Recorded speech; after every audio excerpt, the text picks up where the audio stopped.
see they're trying to get him because of all his running stuff.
Welcome everyone to the Board of Commissioners meeting, April 1st, 2024. First, we will have the Pledge of the Allegiance. Adam.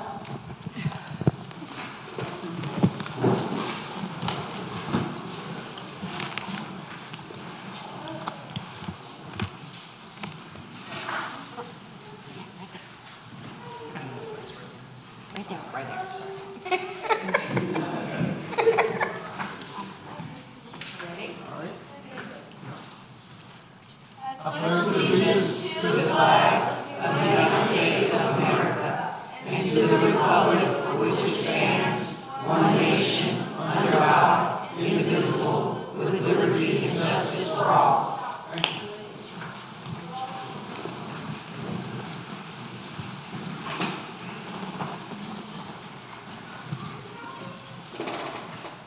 We have a couple of adjustments on the approval of the agenda. First, on consent, cell tower lease extension. Next is New Blue Care Program.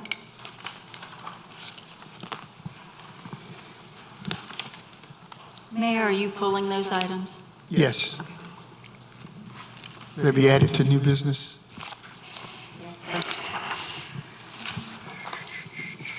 And we will also need to amend the agenda to add a resolution 2024-20 that needs to be approved for the USDA grant that will be discussed. And this will be on the new business also. I think Commissioner Miles has a motion. May I like to go into motion to make a motion to go into closed session for the possibility of acquiring multiple properties for the town of Zebulon? We just need an amendment to the agenda to add a closed session, and then the motion would come at the end of the meeting when you go into closed session. Okay. So I'd like to make a motion that we add a closed session to the end of the meeting.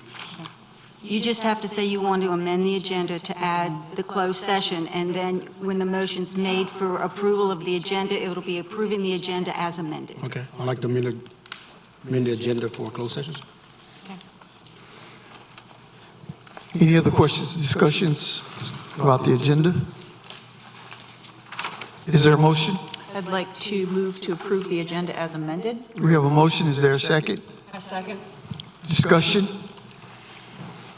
All in favor? Motion passes. Thank you. Next, we will have school recognition. Come on back up, Adam.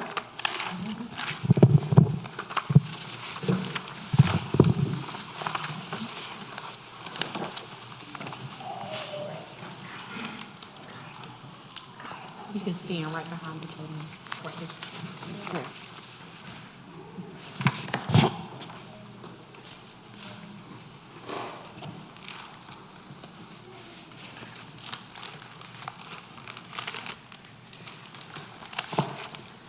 First, I'd like to apologize, Adam, that we misspelled your last name. However, we will get that corrected and corrected one also. You can take this one, but we'll send you a corrected one. Okay?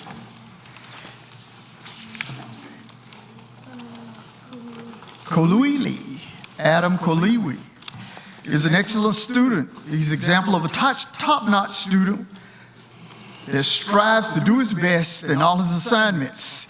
He never hesitates to ask questions.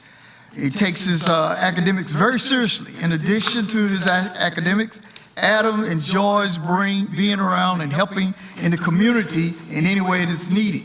He is a student ambassador. He helps with a variety of capacities such as carpool, reading with the younger students, helping with the school recycling program. He's leading the school in morning announcements. As a friend and classmate, Adam is quick to help everyone in need. He assists with technology in the book club, which he has quite a few members across his grade level. He likes comic. He's in the comic book club. I like comics too. Yeah, Spider-Man. And he has the ability to find a positive in almost every situation. His optimistic demeanor is certainly contagious throughout the class. Adam is definitely worthy of recognition. The town of Zebulon Elementary School recognizes Adam for being an outstanding student and a role model for other students. April 1st, 2024, signed Mayor Glenn L. York.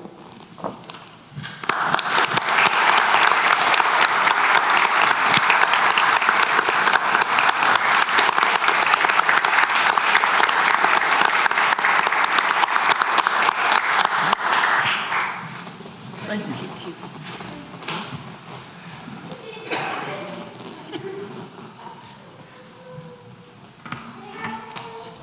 Next, we will have recognition of teacher, Miss Portia Lennon. Is she here? I hope I didn't destroy that name.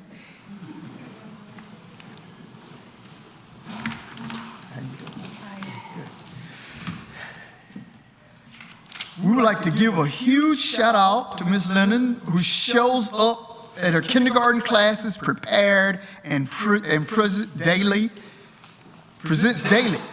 When one walks through her classroom to greet the students and staff, to be ensured that all students are having a great learning day, one can always count on Ms. Lennon. She's warm, she has a warm heart, and engaging in all of her internalized lessons. Ms. Leonard's students have grown and continue to grow because of her passion for her students in education and their well-being.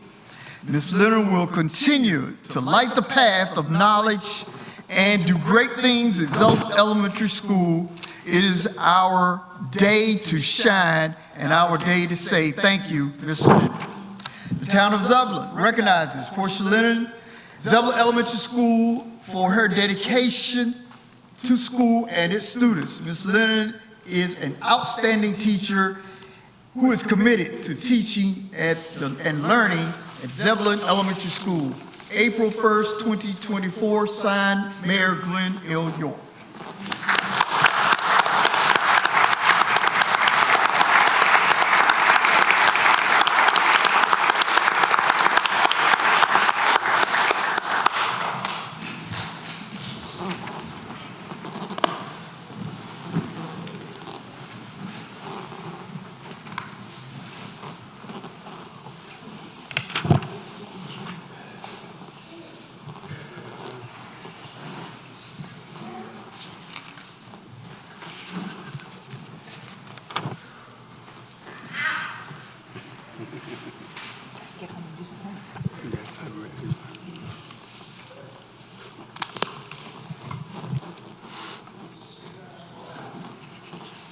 We will have public comment. We will have comment for each person. They have 3 minutes to speak. And we have a couple that have signed up for public comment. First, Mr. Dominic Schilling.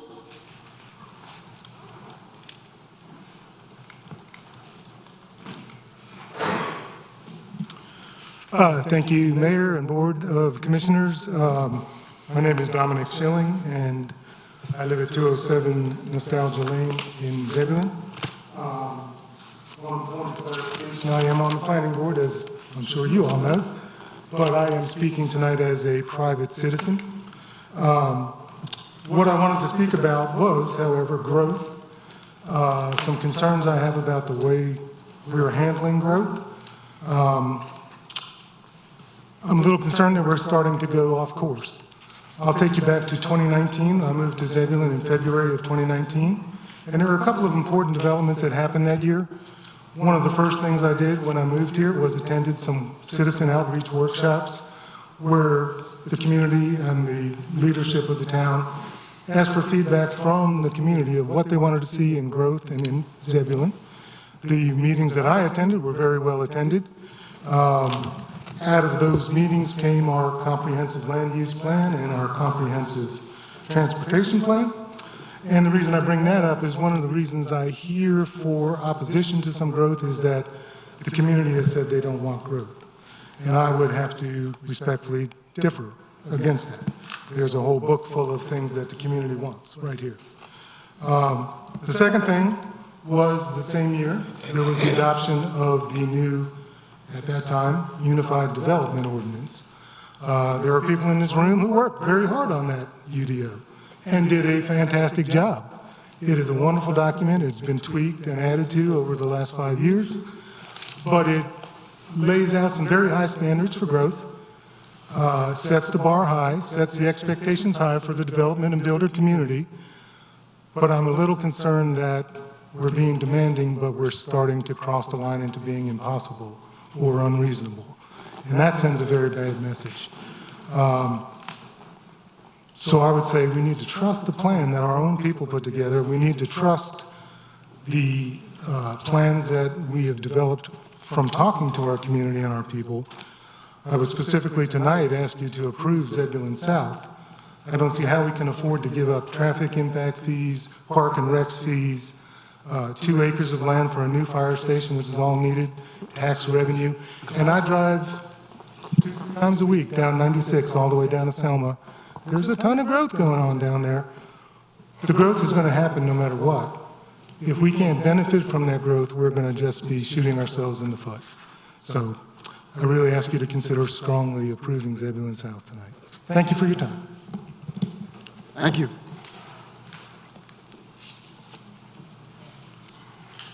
Next, we have Susan Pierce.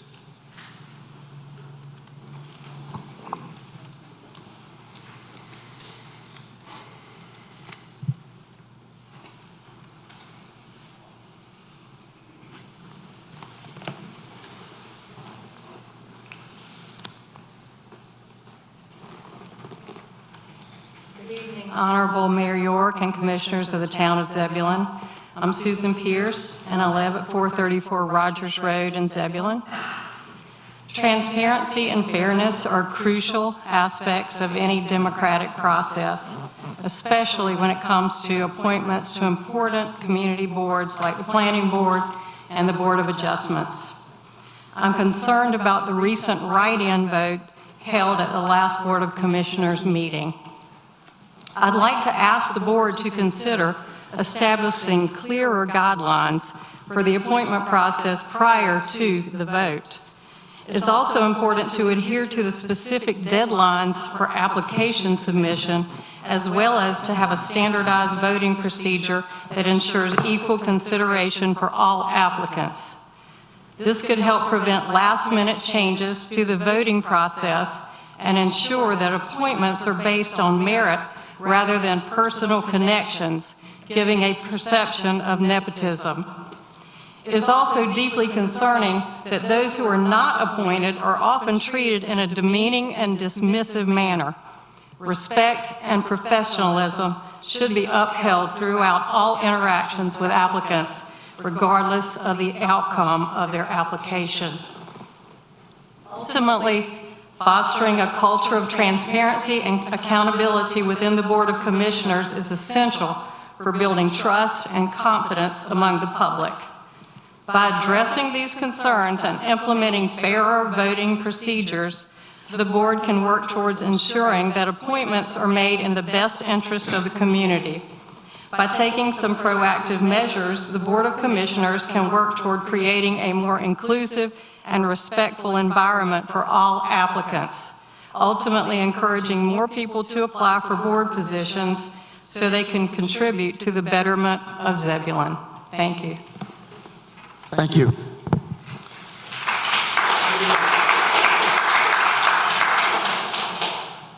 Anyone else for public comment? Any emails, letters? No, sir. Thank you.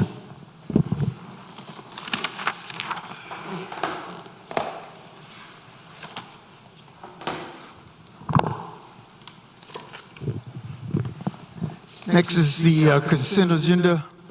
Is there a motion? I make a motion to approve the consent agenda. We have, oh, go Oh, ahead. it was amended, so I did.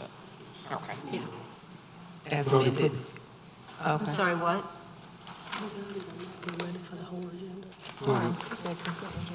Okay, go ahead. We'll approve it. Can you restate your motion, please? I cannot hear you. I made a motion to approve the consent agenda as amended, because it was amended earlier. But no. You don't have to say as amended. Okay. So I'll make a motion to approve the consent agenda. We have a motion. Is there a second? Second. We have a second. Any discussion, questions, comments? All in favor? Motion passes. Thank you.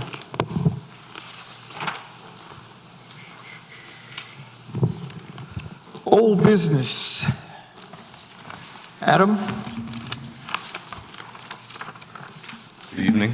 We're going to be taking a look at a tabled item from the last commissioners meeting. It is 321 Hospital Road, which is the zoning map amendment 2024-01. As always, looking at the standards that are followed with regard to general rezonings. You have to ensure that the general rezoning falls within the health, safety, and welfare of the community and the surrounding area. That is appropriate for the location.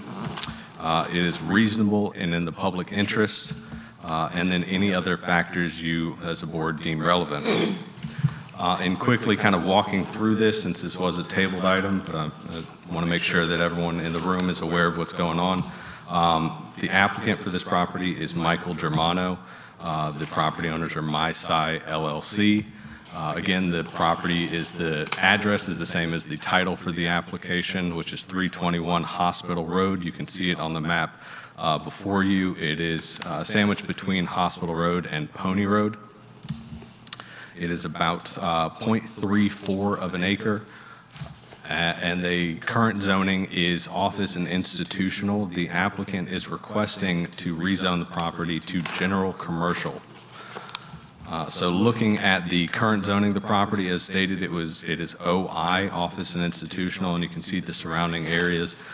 There is highway commercial in the other areas around along Pony Road and along West Gannon Avenue. The future land use plan calls this area along Gannon, along Hospital, Pony, and even up through the portion of Wedgwood Avenue as general commercial. The area that you see to the west is residential multifamily. So again, I'm not going to read through the standards because I just read through them a moment ago, but these are the 4 standards that need to be followed for general rezoning. The planning board did unanimously recommend approval for this general rezoning, and staff also recommends approval for the rezoning, finding that the standards of section 2.2.25J have been met and the request is consistent with the comprehensive land use plan. Before I take any questions from you all, I know the applicant is here to answer any questions and may have a few words he'd like to say.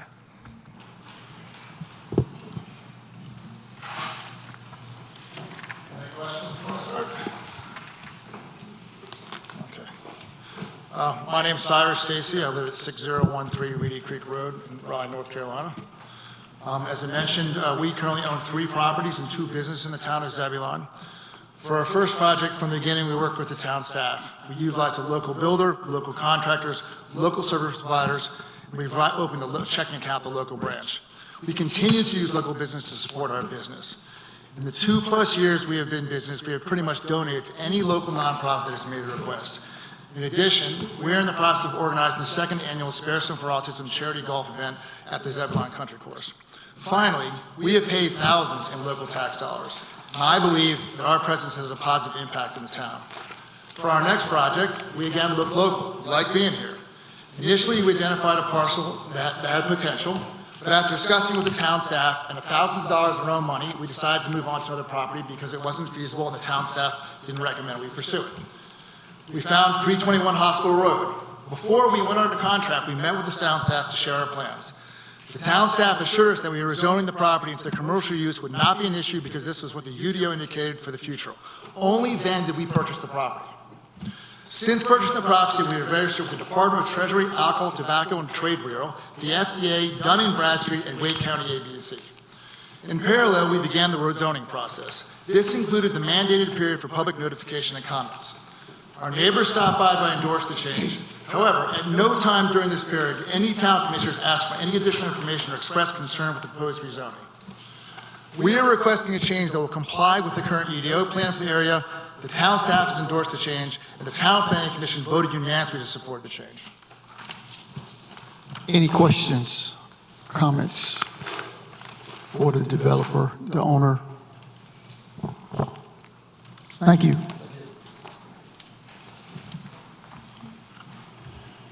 I have one general question that I think that Mr. Culpepper could answer. On page 54, do you have? I have a digital version. I don't have a paper packet in front of me. Okay. There is a parcel identifier and a general warranty deed. Was this registered on the 27th of October, because it's been crossed out and then it says the 8th of December? So which,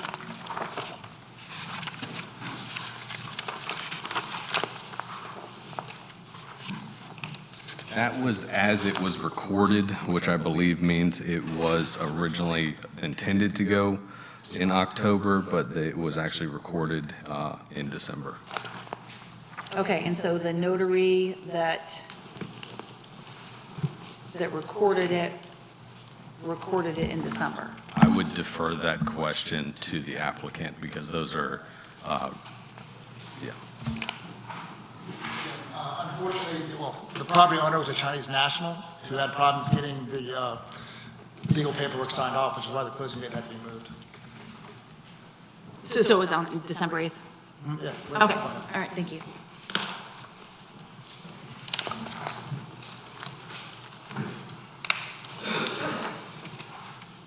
Any further questions, comments?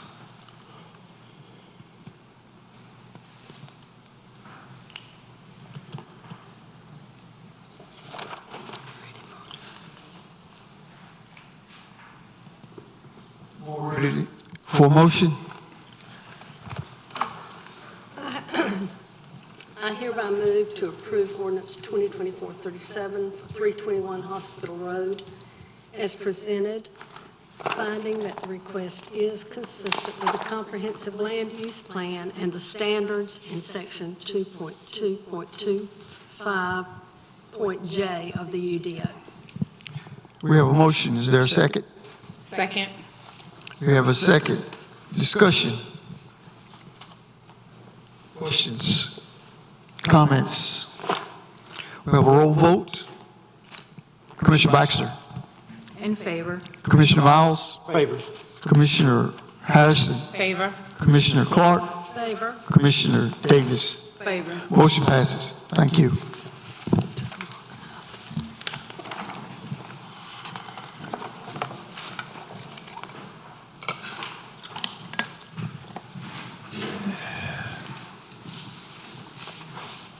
Zebulon South Plan Development.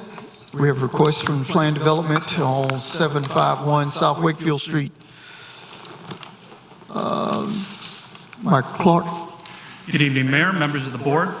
Before you tonight is the decision opportunity for Zebulon South. It's a planned development, as the mayor said, for a residential neighborhood located on South Arundel.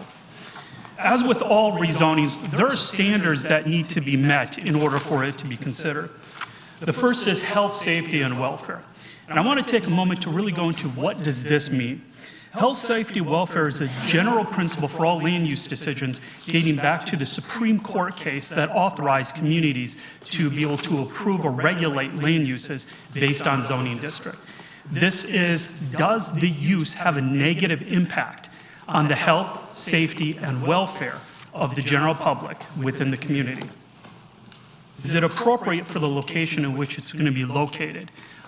This particular standard is much like it sounds. Does the use be consistent with other activities that are surrounding it? You would not want to have a situation where you have two conflicting land uses, or a situation where you have a large residential subdivision and all you have is a two-track dirt road accessing it. Is it reasonable and in the public interest? This one, you need to think about the activity, such as, and the surrounding uses and activities within the region. In our situation, we have an undeniable supply and demand issue related to housing. The reasonable is, does this supply housing for the region? Other relevant factors. To provide clarification with this, this isn't just a, I feel like it should or should not be approved. This is other relevant factors as it relates to the approved plans and documents within the town of Zebulon. The comprehensive land use plan, the transportation plan, the 2030 strategic plan, parks and recreation plan, the unified development and ordinance. Is it consistent with all of the other elements beyond just the narrow margins of section 2.2.5J? The other is, as a plan development, is it better than the strict interpretation of the ordinance? This is found in section 3.5.5, which really goes into, if there was a different development that was going to be put here, is what's being proposed better than that other development? So to provide a little detail and context of where we're looking, the applicant is Deacon Companies, and the property owners have all signed off on this application. There are 3 property owners. The property address is 751 South Wakefield Street, 700 South Arundel Avenue, and 0 Wakefield Street. And in total, the property is 116.14 acres, and the current zoning is R2, which is a residential zoning classification, and R4. As the mayor noted, this is requested as a planned development. The current conditions are much like what you see on the pictures here. It's primarily open agricultural land with several vacant former agricultural buildings, a formal dwelling unit that is currently vacant, as well as several vehicles that were abandoned on one of the parcels. The R4 and R2 zoning districts that are currently in place, I need to provide a bit of context of what this really means. R4 means that by right, somebody could construct up to 4 units per acre, and R2 is up to 2 units per acre. There are some modifications depending upon certain density bonuses that would be permitted in the Unified Development Ordinance otherwise. Our future land use classification calls for both general residential and suburban residential. These are medium density residential classifications, whereas our rural district, you can see a little bit on the very bottom of the green, that's our low density future land use classification. In both cases, it really calls for things that would be connected to municipal water and sewer, create walkable mixed product neighborhoods. A mixed product neighborhood is much like what you see on the screen here, where you have a combination of residential dwelling options. Our Unified Development Ordinance alludes to this, but it's really prescribed in our comprehensive land use plan. This is important because what this allows for is multiple generations, multiple income groups, and multiple folks from different backgrounds to all reside within the same neighborhood. They suddenly get to use all of the same amenities, and you even have situations where you could have multiple generations living within the same residential neighborhood. We have an overabundance of single product neighborhoods, and the only way to move up in housing is to move out of that neighborhood.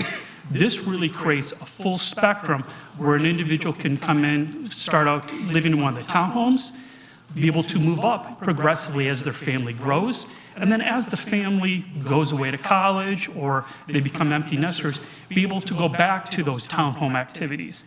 That allows for a stable sense of community because you build relationships with your neighbors.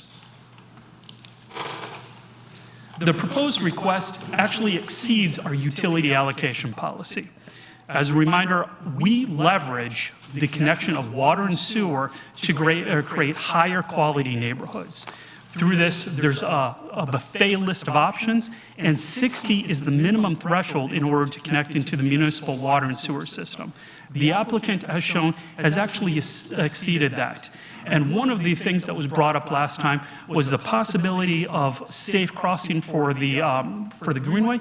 And you can see here in this section, the applicant has included bulb outs on that collector street to narrow the distance on that greenway that one would have to cross the street.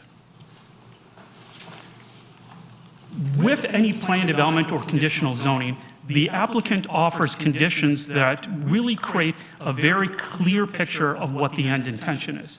One of the first things they do is look at limiting the uses. Obviously, they're proposing single-family detached residential structures, single-family attached residential structures, and the accessory uses that be going along with them, garages, sheds, those type of things. For the land that's going to be dedicated, they're opening up to any of the uses that would be permitted in the R6 zoning district, which includes fire, EMS, or police station, along with a couple of other activities that could be taken into consideration in the event that the town decides not to move forward with it as a fire station. With planned developments, something that's unique that's not really found in too many other tools is it allows for deviations. Now, deviations are not variances. Deviations are the opportunity for us to create that win-win opportunity with the developer and the town, resulting in something that's better for everybody involved. With the deviations that are proposed is the single-family lots will have a minimum lot size of 4,800 square feet. Single-family detached front-loaded lots would have a minimum of 6,000 square feet. Single-family attached would have a minimum lot size of 1,260. And then the minimum lot width for the front-loaded should be at least 50 feet, which is a reduction from 70 feet. One thing of note is, while that 70 to 50 actually sounds pretty significant, there are several other neighborhoods within the town that have existing 50-foot wide lots. Several of the neighborhoods that are very popular right now, matter of fact, for residential, have those 50-foot wide lot front-loaded product. The applicant provided 52 architectural conditions. We, as a municipality, cannot regulate architectural conditions unless it's part of a conditional zoning or a planned development. When Senate Bill 25 was approved some years ago, it stripped away that right for municipalities to be able to regulate that. The only way we can do that is when developers offer additional architectural conditions to create a very clear picture of this is what the end product will look like. Without this condition, or these conditions, the developers could do vinyl-clad homes, no windows on the fronts, very low-quality products. But this condition really assures that we're going to have a very high-quality product. Unless it's a planned development or a conditional zoning, the town doesn't have the authority to regulate that otherwise. Other enhancements or alternative means of compliance to make up for the deviations include pedestrian enhancements, such as a school bus stop located someplace central into the neighborhood. Obviously, this is going to need to coordinate with Wake County Public Schools to make sure, okay, where is this going to be? We will work with the applicant as part of our technical review committee, as well as Wake County Public School to find out where's the most logical location for this that creates safety for the kids walking to and from the bus stop, and make sure that there's amenity features there that keep them protected. Bulb outs. This is a traffic calming protection for pedestrians. And what happens is it moves the pedestrian area into, or closer into the road, reduces the distance from the travel portion. Additionally, when vehicles are parked on the side, it pulls that pedestrian out further and allows for them to see cars a lot easier, and more importantly, for cars to see them a lot easier. This is something that we don't otherwise require in our UDO. On-street parking, once again, wonderful traffic calming measure, and we've seen way too many circumstances where folks, they'll just park on the road regardless. But having dedicated on-street parking spaces helps reduce the likeliness of it occurring in other locations. Additionally, it assures that the roadway is designed to accommodate that parking. The travel lanes maintain the required distances, and those vehicles will be able to park there. It helps with guest parking. We see frequently, especially for town-owned products or other narrow lot, there's not enough guest parking in close proximity. The entire collector road going through this is going to be lined with those vehicles. and it also protects the pedestrians walking up and down the sidewalks on each side. The applicant's going to propose a combination of public and private greenways that'll meander throughout the entirety of the development, some of which are required in our Parks and Recreation plan, others are not. The private greenways, this is something that the developer realizes is a quality of life feature that they want for their residents. The greenways also really help to create alternative means of transportation when they connect into the other greenway systems, such as the Green Spine or the other greenway networks that we will be constructing over the next several years. More so, it connects into the other regional greenway systems throughout Wake County and ultimately the state of North Carolina to create additional recreational opportunities for the folks who live in this neighborhood. One of the concerns that's been brought up frequently is what happens with the HOA. We've seen scenarios within Zebulon where the HOA is non-responsive to the citizens. The developer has agreed to create an HOA advisory board that's going to be based on the certificate of occupancy count. It's going to start at 25%, you'll get one representative. 50%, you'll get a second. At 75%, you'll get a third. This really allows for those citizens to have a voice in how the development is being managed during that construction phase. The other part of it is it creates the opportunity for those participants to learn about how the HOA is managed. And it creates opportunities for when it does turn over to the citizens, they have that real-world experience of effectively being on that HOA board to hit the ground running, as opposed to kind of that tricky transition period where the citizens suddenly take over and the developer is on their way out. One of the bigger enhancements that the developer is proposing is affordable housing. There's been a lot of discussion about affordable housing. As of the most recent draft, the developer is proposing to have 3 of the townhomes to be affordable housing. These will each be located on different streets and not be all consolidated into one area. The exterior visual appearance of each of these units will be just like the others. So there will be no visible difference from the exterior between what is a market rate and what is an affordable housing rate. The other opportunity is this won't be in perpetuation. So at some point in the future, those who purchase these units will then at some point in the future have the opportunity to sell those for market rate and be able to actually move up in quality of housing as opposed to being restricted to once again having to sell it for affordable housing. But I also want to take a moment to talk a little bit bigger about the picture of the entire development. Affordable housing isn't just a couple units, but having that wide array of different housing types really creates for those affordable housing opportunities. Suddenly, you have these smaller townhome units, which we don't have a lot of here in town, that create that affordable housing opportunity. We have a lot of single-family detached and actually have an overabundance of one price point. This really expands out and widens that price point and creates those options. Finally, one of the most important, I think, of the enhancements is the land dedication. There's been quite a bit of discussion about what is this land dedication.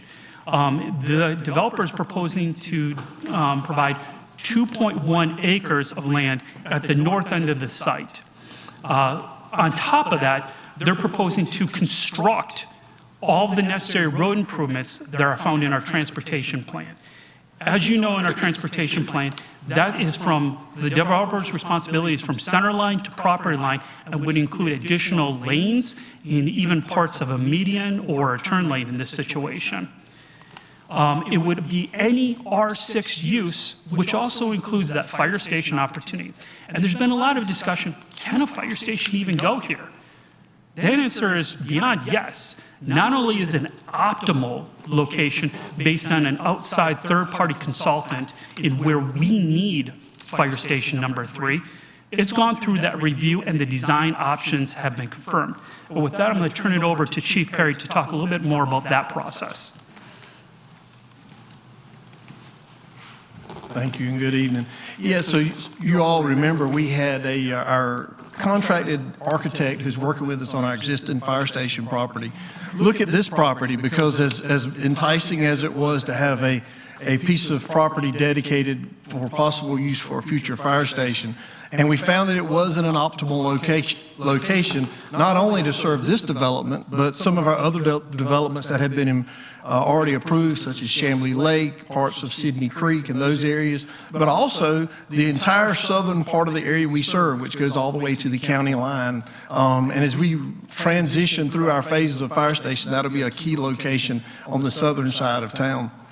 Our architect looked at this property because it was a little bit challenging, and we wanted to be sure that this was something that would work for the project. As we went through this, there were power lines that actually go right over above the property, and our question was how would that affect the design? So when you look at this drawing, it somewhat illustrates a sample way. You can see those power line easements that occur right over the top of the property. But we were able to determine that we could put parking areas and stuff such as that. It doesn't involve property construction, building construction. And the answer was yes, we could locate a fire station on this property should we do so. Stormwater management was another one of our challenges, but we were able to accommodate that as well. So again, I guess just to summarize, we looked at the piece of property, and it wouldn't be suitable for a fire station should we choose to put one there in the future. So just moments ago, we saw a slide that said that there was 2.1 acres of land, and on this slide it says 2.48 acres of land. What is the difference there? The difference has been that line that runs across the bottom, as that's gotten a little bit of adjustment with the allowance for the greenway and that kind of thing. So as it's moved a little bit, and that would be finalized in the plat stages. But the short version is we were able to fit everything regardless of where that line ends up on that bottom cross. So it's somewhat of a it's, shall we say, inked in, but not necessarily completely finalized, and that'll make a little bit of difference in the final acreage. So is that third of an acre not going to be part of what is donated, or it is? It's my understanding that what you see here is the intent to dedicate, which is the 2.4, I believe it is, 2.49. Okay, thank you. Any other questions for me? Thank you, Chief. One of the other questions and concerns that came up last time was, what if we don't buy or build the fire station right away? And to address that, the applicant would be donating the land to the town at the time of plat. So once we take ownership, we take ownership. It would not revert back to the developer at a future date. Some additional enhancements that the developer is proposing is 50% open space. As you may recall, elsewhere in your UDO, we do have a provision that allows for what's known as a conservation subdivision. Conservation subdivisions require a minimum of 50% of the land to be preserved in open space. And as such, if a developer was to pursue that conservation subdivision, they could construct 30-foot wide front-loaded homes on 6,000 square foot lots by right in our Unified Development Ordinance. The applicant's proposing 15% tree save. This is up from the 5% tree save that our UDO requires otherwise. The applicant is proposing enhanced buffers, specifically in areas that are adjacent to residential homes where the backyards back up to streets. This not only creates an aesthetically pleasing drive along those streets, but also creates for a sense of protection for those who are in the backyards of those homes. What type of buffer is that going to be? It's going to be a modified type C and type D, depending upon the location. There's not one, but there's multiple enhancements. And if we can hold off on questions till the end, there may be portions of the presentation that we'll get to answer those. Oops. Finally, the applicant is proposing additional amenity features, such as pools and other things, some of which are specified in our utility allocation policy, but as I noted, they're going above and beyond the minimum requirements for the utility allocation policy. Road improvements are a significant concern as well. The applicant has agreed to all the road improvements that were required as part of the TIA. Additionally, in discussion with the applicant, they're agreeing to take a look at the Wakefield-Morpheus Bridge Road intersection. There's a portion of that they have to do improvements on anyways because the frontage of their land does include a portion going onto Morpheus Bridge. So as part of that at TRC, we would work with NCDOT to see what enhancements could be made, of course, within reason and subject to NCDOT approval or review and approval as well. Traffic, of course, is the #1 issue with all growing communities. There's been a lot of questions and concerns about what would be the traffic impact. First and foremost, in reviewing this, we found that the traffic volumes were a lot lower than we had anticipated currently, and they hadn't changed south of Barbie Street all that significantly in the past, up until recently with additional growth, and we'll go into that in a little bit. But in terms of what this development would occur is at Wakefield Street, you would see an 11-second additional delay. The reason for the additional delay is there's already not a lot of traffic that comes up on Wakefield to turn on to Gannon. The afternoon is a little bit more, 21 seconds. Whereas Arundel, in the morning, you only see a 7-second delay. And in the afternoon, when it's the busiest, that additional delay, 3 seconds. That pause there was the additional delay that you would experience when you approach that intersection. But traffic in the region is going to increase regardless. Upon development, including this development as well as the future traffic development, they're saying that the traffic in front of this is going to be approximately 9,000 average daily trips for vehicles. By comparison, that's the same volume of traffic that you see on North Arundel at Farrell Road. And these are not town numbers, these come from the North Carolina Department of Transportation. But those numbers aren't generated necessarily for the traffic in front of this development within Zebulon, not even within Wake County. Johnston County Express, NC's fastest growing county, keeps adding jobs, people, and infrastructure. The one thing that they're not adding a lot of is other ways to get to 64. Booming Johnston County, it's NC's fastest growing. I think they bypassed Raleigh this year. These are headlines that are constantly in the news, and as Johnston County continues to grow, those folks are going to be picking up Morpheus Bridge Road to Wakefield Street, 96 Arundel Avenue, up to the 64 interchange, NC 39 to the 264 interchange. We're going to see that traffic whether we do anything with this or not. And with that, the applicant's attorney is here as well. I'm going to turn this portion of the presentation over to her.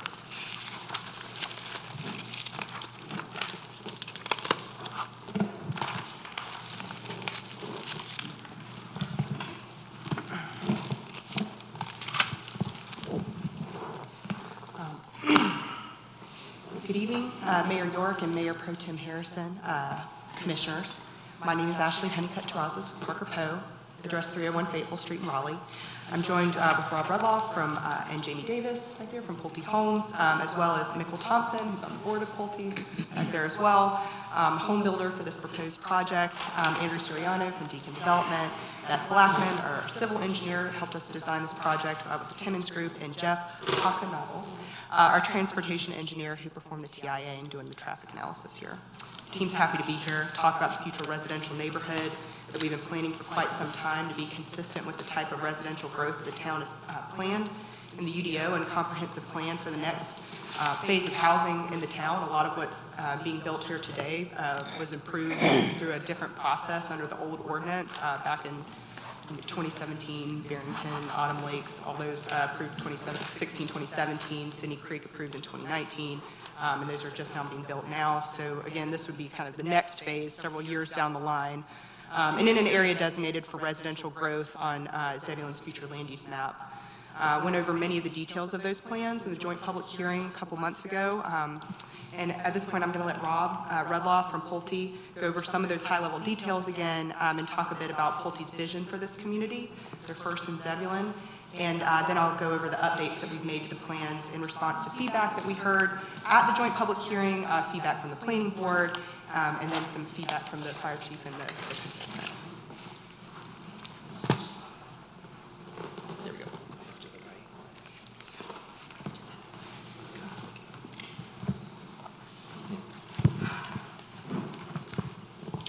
Good evening, Mayor and Board of Commissioners. As Ashley mentioned, my name is Rob Rudloff, and I work for Pulte Homes. Address is 1225 Crescent Green Drive in Cary. Just want to start off, maybe take a couple of minutes to talk about Pulte Homes for those of you that may not be familiar with us. We've been in business for nearly 75 years. We've built houses all over the country. We're in 23 states and 44 markets. A couple of our missions or goals are to build incredible places where people can live their dreams and to be the most respected home builder in the country. So our reputation is very important to us. We have built communities all over the Triangle: Raleigh, Durham, Cary, Apex. And although this is our first community in Zebulon, we certainly don't want it to be our last, and we know that the impression that we make on you will be very important, going forward and future rezonings that we may bring forward. We think this is going to be an incredible neighborhood. There's a lot of great housing options, amenities. The location close to downtown. We think this will truly be a place where people can live their dreams. Just want to take a few minutes now to talk about a couple maybe concerns that we heard, and one being about rentals in the community. I did speak about this last time. That it's not our intention, or usually not a problem in our communities. We have HOA covenants. I think our townhomes, full exterior maintenance, lawn care for those residents. So we typically don't see the some of the problems or concerns that were brought up previously.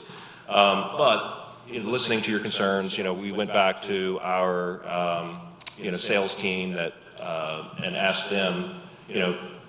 So a lot of our homes, when they're purchased, they use Pulte Mortgage, and at that point, people have to identify whether it's their primary residence. And the overwhelming majority of our homes are not rentals. They are primary residences. But in talking, with the sales team, we did decide that if it's something that's important to the town and to show good faith, that we would put a rental restriction in this community of 20%. So if that's something that's important to the board, then that's something that we're willing to commit to, even though we don't think it will be an issue. As I think Mr. Clark and Ashley mentioned, Zebulon has some very high standards for architecture, for homes, and we think that will dissuade a lot of any concerns of people coming in and buying the rentals. And also want to say that we had heard previously that there were maybe some larger companies coming in and converting or buying up lots of houses and converting them to rentals. I want to be clear that that is not our intention. That's not what we will be doing here. Again, if the board would like to see a 20% cap on that, we're willing to do that. All right, we are very excited, about the amenities. We have both public and private amenities that this community will provide. One of them, the public amenities being the Greenway Trail that's going to connect 96 to Wakefield Street. It'll be something that anyone in the Zebulon community can use. We'll also have multi-use paths, sidewalks, private trails.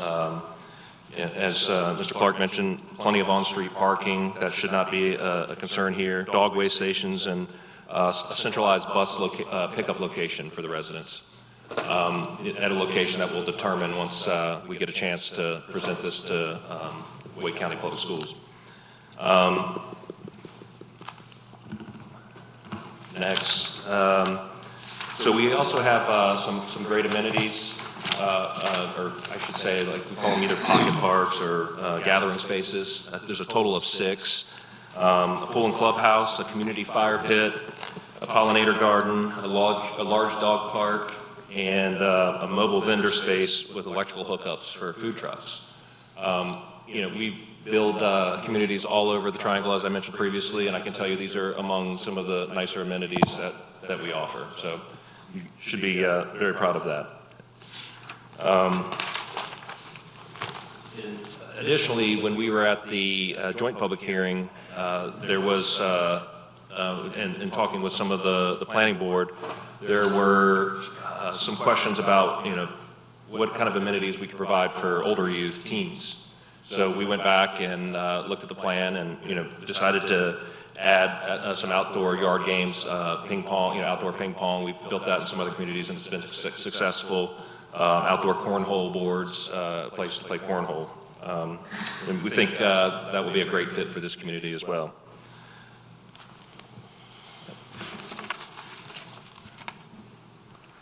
Great.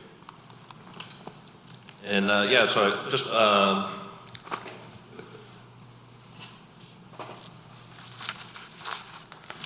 so we just want to say thank you for your time tonight, and we're really excited about being in Zebulon. We think we'll bring forward a community that you guys can all be proud of. So, thank you. Any questions, comments? I took the mic. So, along with the ping pong table and the cornhole boards, there was a mention of a commitment to exercise equipment that you didn't mention. Could you just explain that? Yeah, so I think it's in the written conditions, I believe, but I want to say, was it 2 or 3 exercise stations along the private trails. Okay, and when I had a meeting with one of the Alder Pulte representatives, she stated that Pulte has committed in their other communities to building at least 1% affordable housing in the communities. For us, 1% of 320 houses is not 3 houses. I realize that it's 3.2 houses, that you can't build a partial home, but it still is less than the 1% that the other executive that spoke at the meeting that I attended said that Pulte had already committed in other communities to doing. So I just wanted to point that out. In addition, when I had my meeting with you guys, there was discussion of the amount of driveway space that was going to be provided with the homes. Can you speak to that a little bit? Yes. Yeah, I think she's going to expand on the presentation a little bit, and we'll address some of the new conditions that we've added. Okay, great. Thank you. Yes, absolutely. I'm here to talk about the updates that we've made. Thanks, Rob. So, as was requested at the joint public hearing, and as Michael just talked about, we've amended the commitment for the fire station land dedication, no longer just a dedication for a fire station where it could revert to the developer if it isn't used for that purpose. That's typically how a lot of the land dedication zoning conditions are structured that I've seen. But we changed the commitment to donate this land to the town, no matter what the town decides to use it for. Any use that's permitted in R6, the idea being that it would just have to be some kind of use that's compatible with the adjacent residential. So it couldn't be like some kind of industrial use or something without having to go through a rezoning, which then the adjacent residents could participate in. that discussion, if that were the direction the town would want to go for this land. So our design team met with the fire chief, a design consultant hired by the town, to do some due diligence on the parcel to make to make sure that the fire station would work on the site. We actually had that meeting the day after the planning board meeting, so we weren't able to confirm at that meeting that the fire station would fit on the parcel to the planning board, but as we've been working on that since then. And so in talking to the fire chief and the consultant, they asked for several tweaks to the design standards for the parcel, really just to make it the standards more flexible and geared towards a fire station versus, residential development, which is the zoning and design standards for the rest of the land. And then they also asked us to go ahead and commit to constructing the extensive required road and pedestrian improvements on Arundel and construct utility stubs all the way to the parcel. We've agreed to do that, and Commissioner Baxter, that actually gets at the question that you asked the chief earlier. So the 2.48 is how much land it is without the dedication of the right-of-way. So yeah, it had kind of, it's fluctuated a little bit as we've been going through this process. It was less, then we added more, and then originally we weren't going to dedicate the right-of-way and build the improvements. And so, with that, it's 2.48, but if we go ahead and dedicate the right-of-way, build those required improvements, the town would not be required to do that at site plan when you know where your driveways are and your turn lanes are. You're just going to have to cut them into the improvements that this developer would construct. It's 2.01. And so that would be another huge cost savings to the town, make the parcel development ready for public use to serve the Zebulon community. And we made those changes after the planning board meeting and are happy to present them to you tonight. Some of the other updates that we made since the final planning board meeting is that we took a hard look at the UDO deviations that we requested to see if we could eliminate any of them, and we heard a concern from the planning board about UDO deviations. Respectfully, we requested a planned development zoning, which was not a zoning district before Zebulon's new UDO went into effect in 2020, to be able to offer a better neighborhood where the board has more say in the plans than it would have had under the previous process prior to 2020. So the Zebulon UDO has a lot of development regulations. The UDO is over 600 pages long. I haven't done a comparison of every municipality's UDO in Wake County, but I know that it's longer than Raleigh and Knightdale's because I had those open in my browser. And we're complying with most of those regulations. And when we took a hard look at the UDO deviations, we were able to comply with the UDO's driveway length. So again, to answer your question, driveways will be 25 feet long, consistent with the UDO. Make sure there's plenty of room for people to park in the driveway. And then we also increased the setback for those rear-loaded single-family detached homes to 5 feet. So that's going to be a larger setback, more consistent. And so that leaves us with the deviations for lot sizes to be able to offer those rear-loaded single-family detached homes. This housing type is not in the UDO. There are attached townhomes, so you can do townhomes. And then you can do larger lot, front-loaded single-family detached, but no rear-loaded detached, which we wanted to incorporate into this community, again, to hit another price point, to have a design with more detached homes that don't have driveways on that Arundel Wakefield connector street that we're providing, and then on some of the other streets as well. And then also asking for lot width deviations for some of the front-loaded detached to be able to provide, again, more variety, more price points within the community. And most of I think Michael might have mentioned this as well, but most of the new neighborhoods that are being built today don't have this level of housing size, lot size variety. And so, again, to be consistent with these new policies, that is why we're requesting the deviations in order to be able to provide a better community that the board has more control over. So also heard the concern where residents needed to be involved in the HOA advisory board while the community was being built out. And I think Michael mentioned originally we had 1 at each phase. We have upped that to 2 advisors at each phase, and that's in the updated terms and conditions. So 6 total advisors before the planning 4 phases here. So 6 total advisors before the community is completed and turned over to the residents, which is going to be, again, several years from now. I think Rob and I were discussing this earlier, how long this is, as the board knows, and as staff knows, this is just the beginning, right? Like you get this approved and then it's a long process before, any homes are actually being constructed, people moving in. So really, it's, if everything moves as quickly as it possibly could, it's going to be close to 3 years before anybody would be moving into phase one. So, a few years out, but again, and then as the community is being built, you'll have those resident advisors there to learn HOA process, learn how to run the community, and then when ideally when it's turned over to them, they can be on the HOA board and control the community.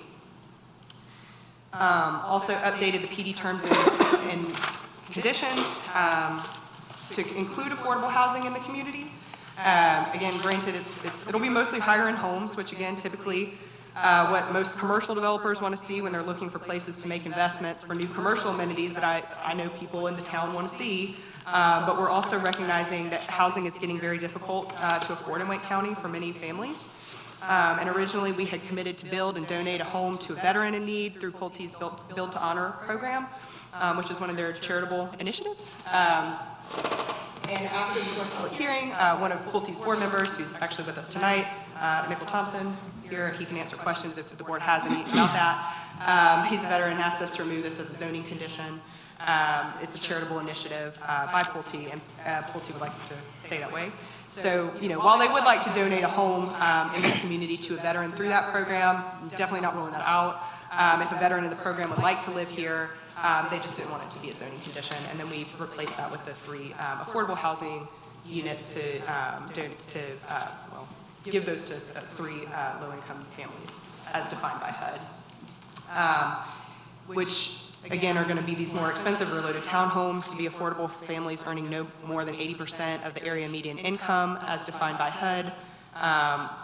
They're not going to be on the same street to ensure that they're spread throughout the community. So they're not going to be, the 3 affordable homes are not going to be there clumped together. They're subject to the same architectural requirements as all of the other homes. And so just as expensive to build, same value, but we'll have to sell them for a much lower cost, especially in light of the high interest rates right now. And this, won't be funded by any tax credits or discounts from contractors or anything like that. It's a cost completely borne by Pulte. Pulte has some recent experience administering this, has an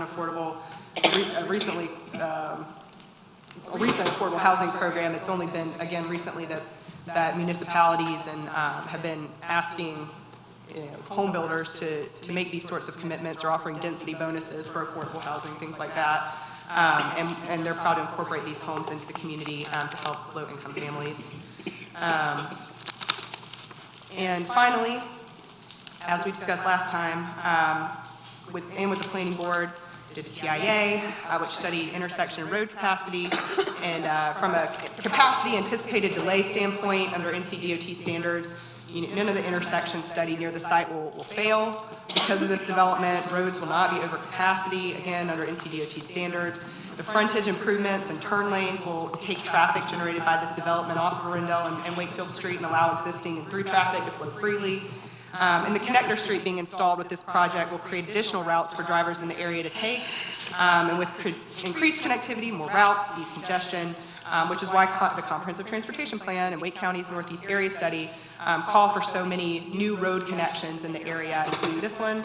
I myself drove south on Arundel the other day, and there really is no way to get over for quite some time before you cross the county line. So.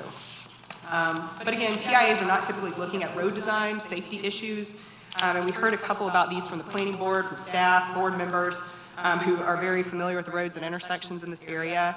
And so we've made commitments to work with the Technical Review Committee and NCDOT. Both of these are NCDOT, all these are NCDOT roads, to design some safety improvements on both the Morphus Bridge and Pulley Gordon Road intersection. Right there, like Michael mentioned, we have some frontage there. We're going to be constructing improvements.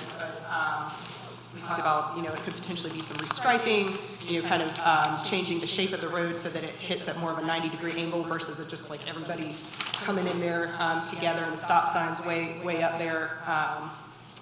It's kind of hard to see. So again, we would be looking at constructing some safety improvements there with the TRC and with NCDOT. And then also, we made we heard about the area between the Zebulon Community Park and Community Center entrance. That's just a picture of it I took the other day, where there's like a ridge that cars tend to speed up and not look out for pedestrians. And so we've also made a commitment during construction drawing review to look at some enhancements there, potentially like a crosswalk if they'll allow it, or some warning signage, just making sure that that's a safer area. Cars need to slow down, need to be on the lookout for pedestrians, recognizing that, this development would add some traffic to both of these areas. We'd like to help to solve some of these problems at the next stage of development, and otherwise these would have to be town or NCDOT projects and would take a lot longer to fund. Finally, before I wrap up, and I know there's going to be some questions, just make the point that there's a lot of growth and development in the region in general, and all of the municipalities around, in and around Wake County. I'm from Wake County, grew up here, went to NC State for undergrad, go Pack.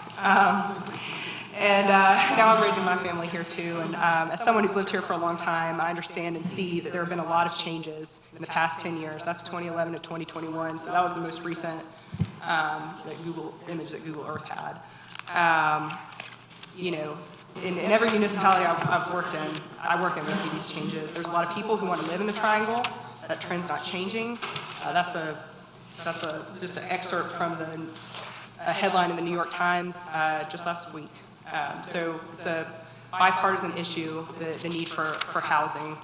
And I would just, submit that growth can happen in the town, where the town can control the quality of it and get benefits like public land dedication to serve residents' needs, affordability commitments, development fees to address impacts, tax revenue, or it's just going to go somewhere else. The demand's not going away. So Rocky Mount, Selma just approved a massive new multifamily retail industrial development, Lewisburg, Clayton, Wendell, and the town and residents feel the impacts of growth, but the town gets none of the control or the benefits.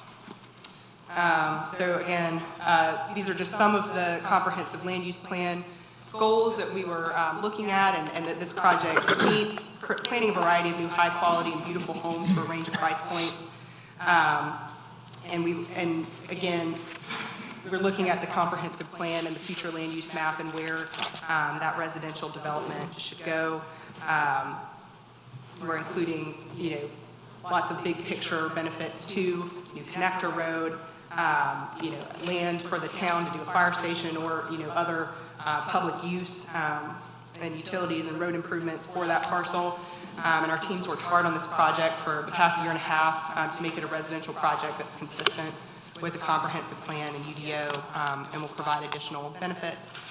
And thank you, and we're available for questions at the appropriate time.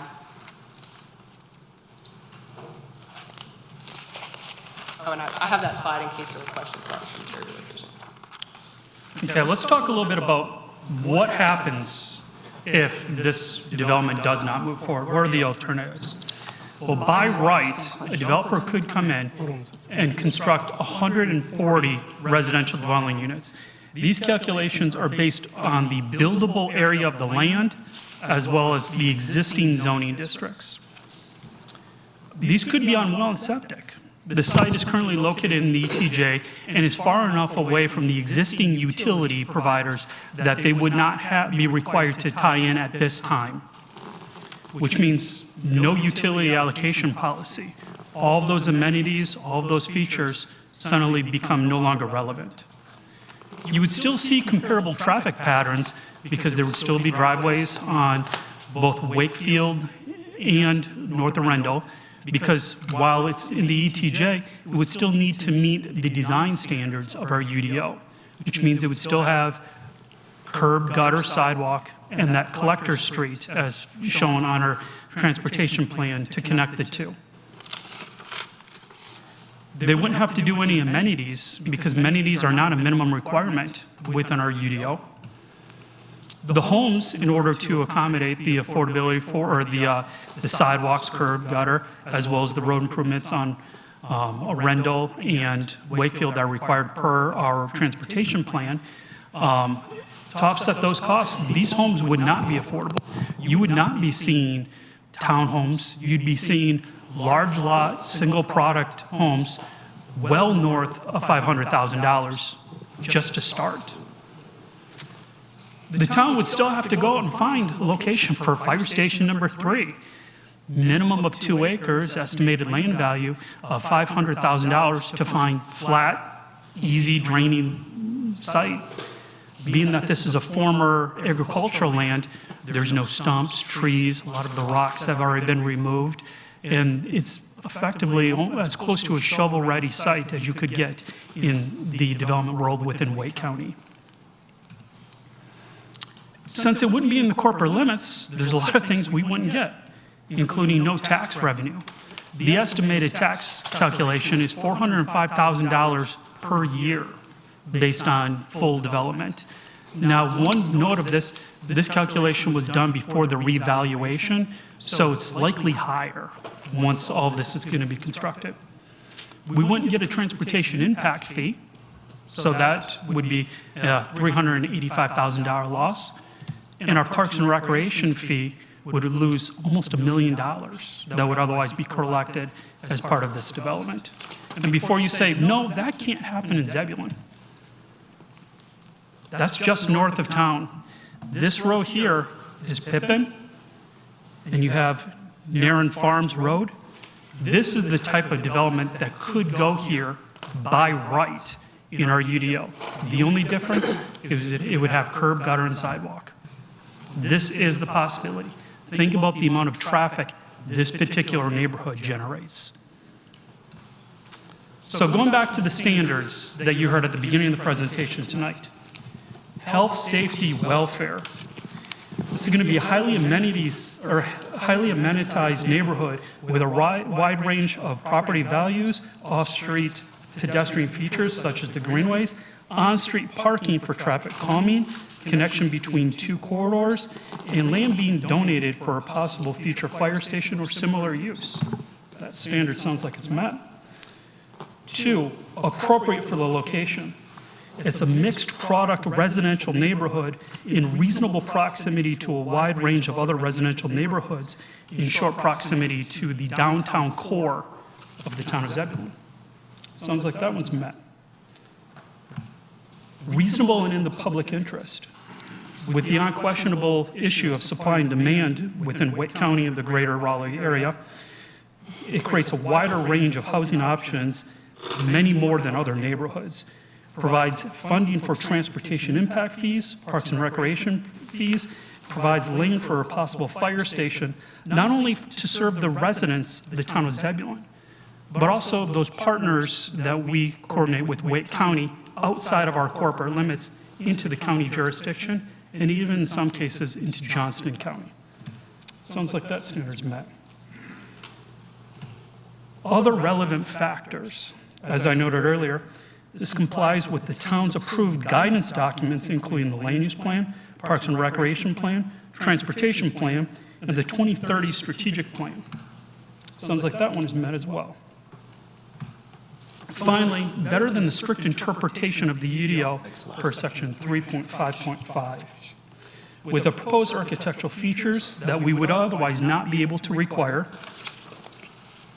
additional amenity features, wide range of housing options, staff believes that standard is met as well. As you may know, the planning board did vote 4-3 to recommend denial. They cited that standard number 4 was not met, specifically the deviations related to lot width and size, and they had concerns with traffic.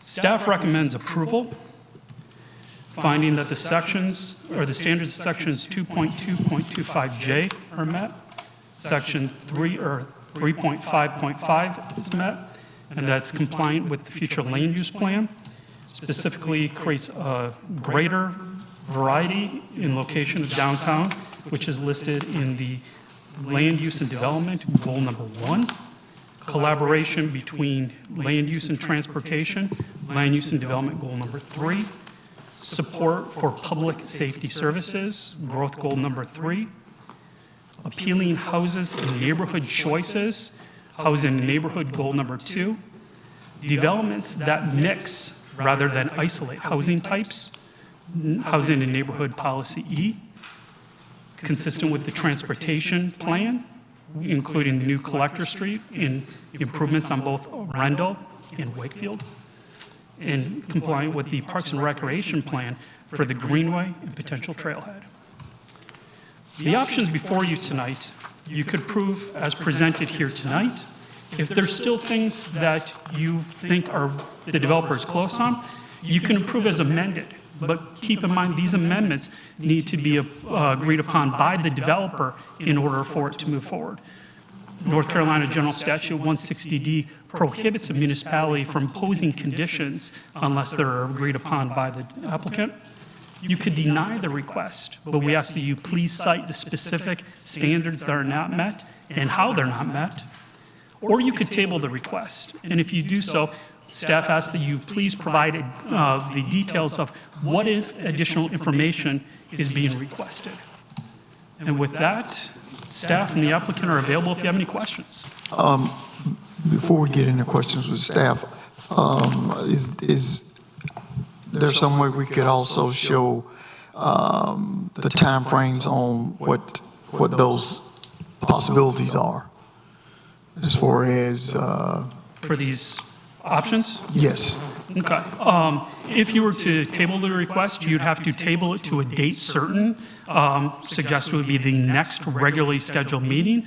If you approve as presented, the project would still have to go through technical review committee. And given a project of this size, likely it's going to be several months up to a year, depending upon how good their engineer is, before you'd actually see any construction occurring. Approve as amended, it's going to be dependent upon what amendments are necessary.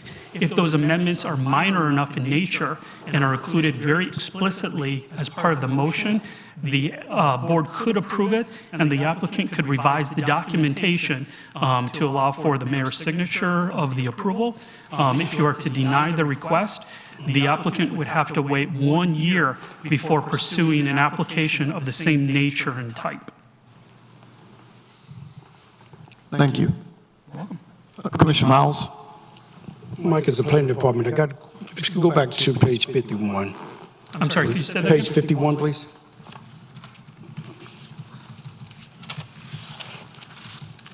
If you get down to number 3, right there, the public interest. Just want to name off a few communities as the questions that came to me. I'm going to name off a few that are currently in our community under construction that we currently have. Weaver's Ridge, Weaver's Pond Phase 8, Weaver's Pond Phase 5, the Carrington, Sidney Creek Phase 3, Sidney Creek Phase 2, Sidney Creek Phase 1, Shepherd's Park Phase 2, Purchase Landing Phase 1B, Purchase Landing Phase 1A, Purchase Landing, Jasper Place, Barrington 2D and E, Barrington 1, Barrington, Autumn Lakes Phase 3, Autumn Lakes Phase 1, Arundel Townhomes. That's currently approved as well. We have 0 East Barbary Street Townhomes, Barrington Phase 2H, 2I, Barrington Phase 3A, Barrington Phase 3B, Barrington Phase 3D, Cadence Meadows, Clifton Grove, Woodland Crossing Subdivision. Proposed as well, we have Barrington Phase 3C, Barrington Phase 4A, Chamois Lake Plan Development, Gannon Rotary Townhomes, and Weavers Point.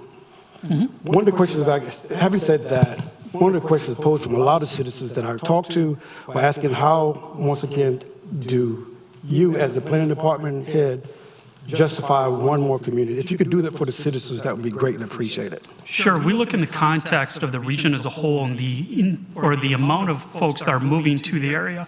Realistically, once again, it addresses a supply and demand issue.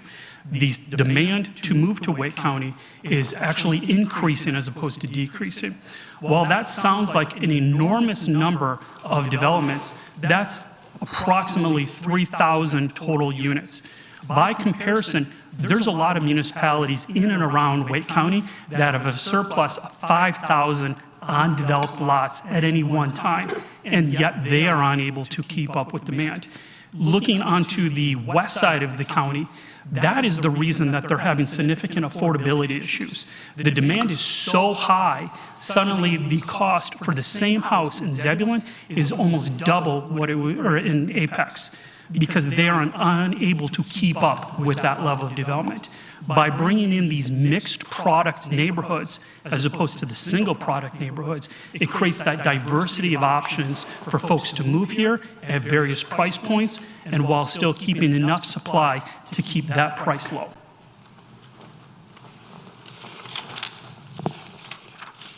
Thank you. One last question. If we could go back to the traffic, that one slide with the traffic on there also, please.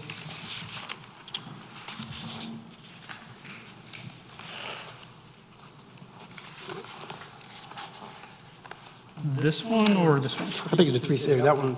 Can you just explain a little bit how the volume, that volume would only attach 3 seconds or different things like that, 7 seconds? That volume of people, that I think it's 384 homes along with Chamblee Lake and Sydney Creek, that same volume be taking that route there. So this came from a TIA, am I to understand? That's correct, and the TIA took into consideration all of those others. Those other, as clarification, these are additional seconds of wait. These aren't total seconds. Right now, you don't have much of a wait at Wakefield Street, whereas Rendell Rendell and Gannon, you have a bit more of a wait.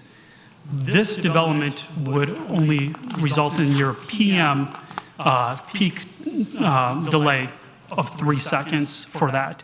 This is specific to this particular neighborhood.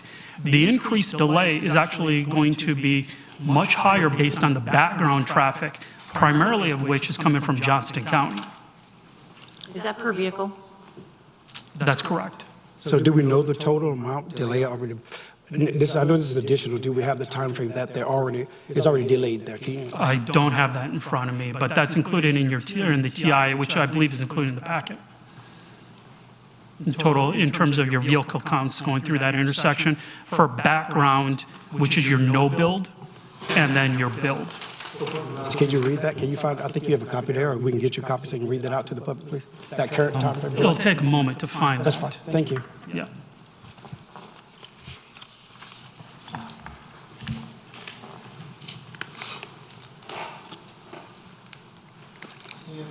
Additional comments? Oh, I do. Go ahead. Are you looking right now, or are you going to do that? It's going to take a little Okay, while. okay. It's not something that we No, can wait that's for. fine. I just Yeah. wanted to make sure that I could ask you a question because you weren't actively looking for something. No. So on Wakefield Street in the evening, for every 3 vehicles on Wakefield Street, that's an additional minute of wait time? Say that again? For Wakefield Street in the evening, the PM, it's 21 seconds per vehicle. So for every 3 cars, that's an additional 1-minute wait time No. for those 3 vehicles? Because it's 21 seconds per vehicle? As you, as a vehicle driver, your additional time would be 21 seconds, and I believe the transportation engineer can speak more to this. Okay, but let me just make sure that I'm phrasing my question correctly. So if I am the 4th vehicle in line, I am waiting an additional minute before I'm, no? Okay. No. Please explain that portion. My name is Jeff O'Connell, 5410 Trinity Road, Raleigh, North Carolina. To answer the first question about the delay in seconds, 2026 background intersection level service, intersection delay per vehicle in the PM peak hours without our site would be 31.8 seconds per vehicle. With the site is 35.7. So to answer your question about the vehicles, it's not a cumulative number. You're waiting 21 seconds, and then the line starts to move, and so you're moving with the pack, or with the queue, I should say. So it's not like you're waiting 21 seconds, and another car waits 21 additional seconds to go. It's like everybody kind of moves at the same time. So it's just each person is feeling 21 seconds for additional delay. Thanks. I'd like just to clarify something that Planning Director Clark made mention of, stating that townhomes in themselves are more affordable, but the townhomes that aren't part of the affordable housing aspect, while they might cost less than a single-family home, are not considered affordable housing according to HUD. I just want to make that clear. Yeah, that's correct. Okay. And so, in addition, there is a graveyard that needs to be relocated, and according to our resident historian, Mary Beth Carpenter, there are 6 people, not 4 people, that are located at that gravesite, and she, I guess, has offered that information, maybe not, but I think that that needs some clarification as to how many people are actually located at that site, to make sure that any movement that occurs is done correctly according to the Office of State Archaeology. When we're talking with the applicant, we were led to believe that build-out would not start for 3 years, but you're saying that it's going to be closer to 1 year when they started, not build-out, but building, that they'd be starting closer to 1 year? Sorry. Yeah, it was a question, like, which is it going to be? Because we were told one thing, but then you mentioned something different, so I need some clarification. Historically, best case scenario, if they have a really good engineer, developments have the potential to start 1 year approximately after approval. If the project wants to wait longer than that, they may do so. So just to clarify a little bit further, so what I referred to as 3 years would be the first residents moving in. So we have, we assumed in that schedule a 9 month to 1 year approval process for our CDs. Then we have to develop the site that'll take about a year. And then we have, we usually don't open for sales till we've built models, things like that. And that takes, permitting, things like that can take up to 9 months, by the time our first homes are complete. Okay. If this development is not approved, we will have 180 fewer houses on that site, which will have quite an impact on traffic, even with there being increased traffic coming from outside our municipal borders. And as far as pushing home prices over $500,000, I think that we have a little bit of a conundrum here in Zebulon, because we have the need for homes that are priced over $500,000, but we also have the need for a little bit more density and some lower priced housing options. So as Commissioner Miles mentioned, we do still have quite a bit of very similar looking houses that are perhaps coming down the pipeline to be built. And I know that Ms. Terrazas sent me an email about further discussion about affordable housing, and unfortunately I was not able to have that discussion with her prior to the meeting. So I do know that perhaps there's more to learn from maybe talk about as far as affordable housing goes, but I just haven't had the opportunity to have that discussion yet. Thank you.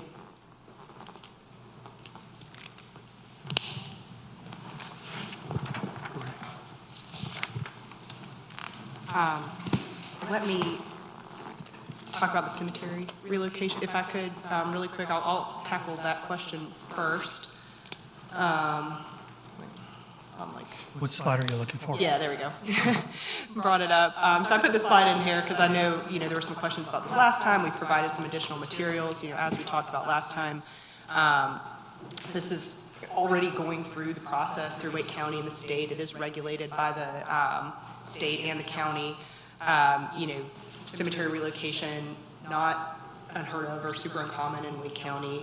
And I've had this discussion before. We talked about this with the planning board, but the NC State's indoor football practice facility actually had 30 grave sites that were relocated before that was developed. So again, and actually that was led by the same consultant who's helping with this. So she's a historian, she's an archaeologist, she's gone out there.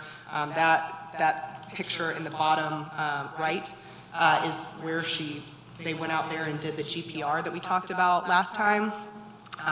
Searching for evidence of grave sites. This is the standard, this is required. This is where they searched behind, where the old farmhouse was located, which again, before World War II, when I guess grave sites moved to a more cemeteries. It was when people were more commonly buried on family land. That would be where you would expect to find it. So they did go out there and look, found 4 location where 4 were expected to be, and also did genealogical research to find the next of kin and also identify who those would be, looking at historical records. And we provided that information to you. And to answer your question about 4 versus 6, there are some statutes that come into play here. So North Carolina, and I listed them up there, and these are on FAQs and so on the Office of State Archaeology's website. But it is a felony to disturb human remains outside of this process. So if there were remains that were to be discovered, everything would stop. We'd have to go through it, get it approved, and relocate them, notify next of kin. Same thing we're doing right now. And so, again, process has already started. Hired a very well-known and respected archaeologist and historian to do that. And are there any questions on that before I? No, thank you. I just wanted to make mention that there was a little bit of a difference in information that we had received. Sure.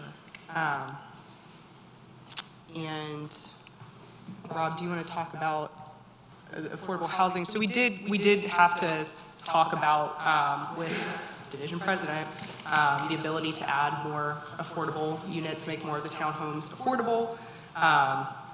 This is again a more expensive housing product. Each one, and especially with the rising interest rates, I mean, each one is going to cost more to build it than you could sell it for, if with this restriction on there. So it is a big commitment, especially for a project like this. And we did get permission to go up to 5. So that is, like to your point, Commissioner Baxter, at least 1%. It's definitely, can't do a 0.2 house, but we're definitely over 1% with 5. And so, like Michael mentioned earlier, the board does have the ability to approve with that additional condition, and we do agree to that if that is the will of the board.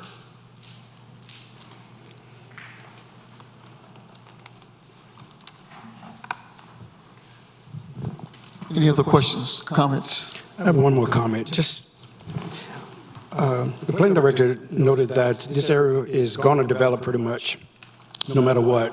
So I'm trying to, before we kind of take a vote or take a really serious look at it even more in depth, can you assure the citizens kind of what the planning department is doing as far as commercial and economic development for that side of town? Realistically, this particular site, the future land use plan, which was approved by the Board of Commissioners back in 2021, calls for this particular site to be residential.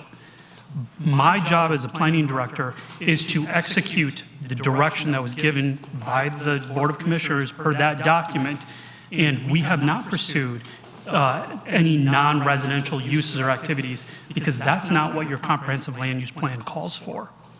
In terms of other sites or location, the town has hired an economic development consultant or a specialist. They are in the process of finalizing an economic development strategic plan, and depending upon the outcome of that particular plan, there could be future changes.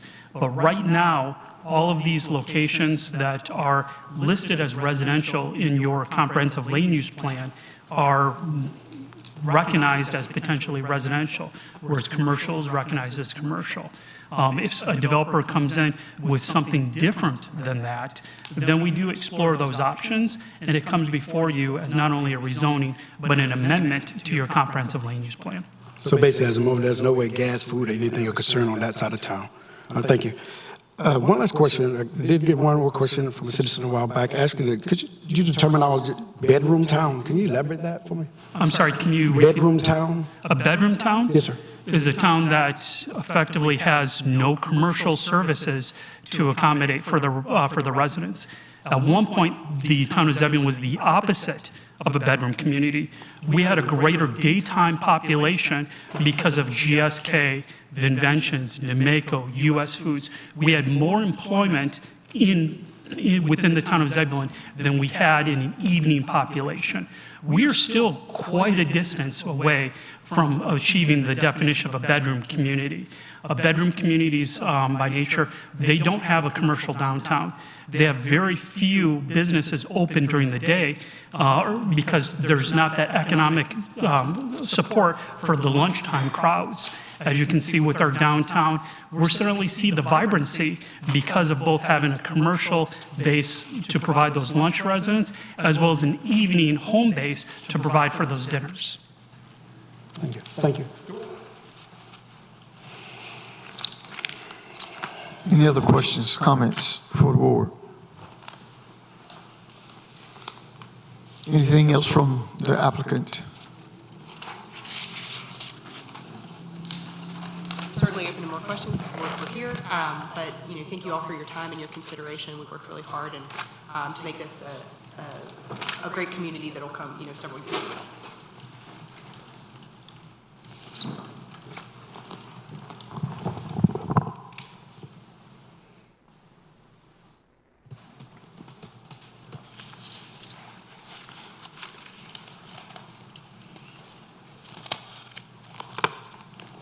Is there a motion? Yes. I would like to move to table a decision on ordinance 2024-39 for Zebulon South PD 2024-01 to be able to consider the additional offered affordable homes as well as the other changes to the initial presentation that was given to the planning board. And I would like to suggest tabling it until the May board meeting. I second. We have a motion. Is there a second? Second. Questions? Comments? Is there any other information that we need? Just want to emphasize that all the information that we got sitting up here now knew that we're really taking it serious and trying to truly assess all the information that we received tonight. Those in the audience, I want you to understand that we're really putting the best forward effort here to get this decision the right way.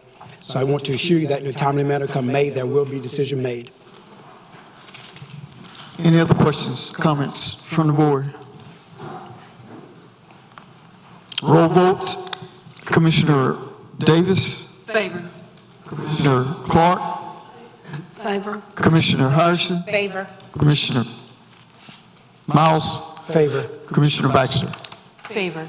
Motion passes. Thank you. Mayor, may I ask for a short recess? 5-minute recess. Thank you.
reconvene.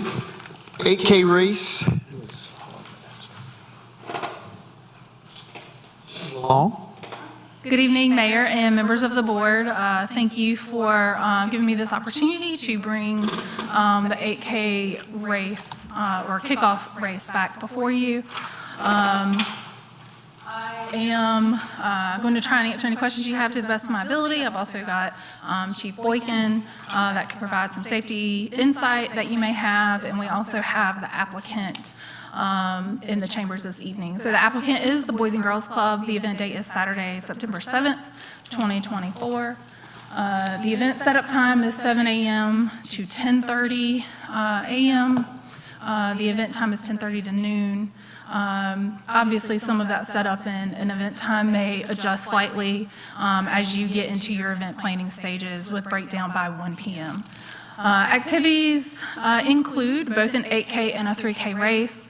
The applicants were very interested in creating a unique experience in Zebulon, giving our community members something to be excited about, but also something that will bring people that participate in road races coming from the communities outside of just Zebulon to town and creating a unique and something different that they don't get at a traditional race.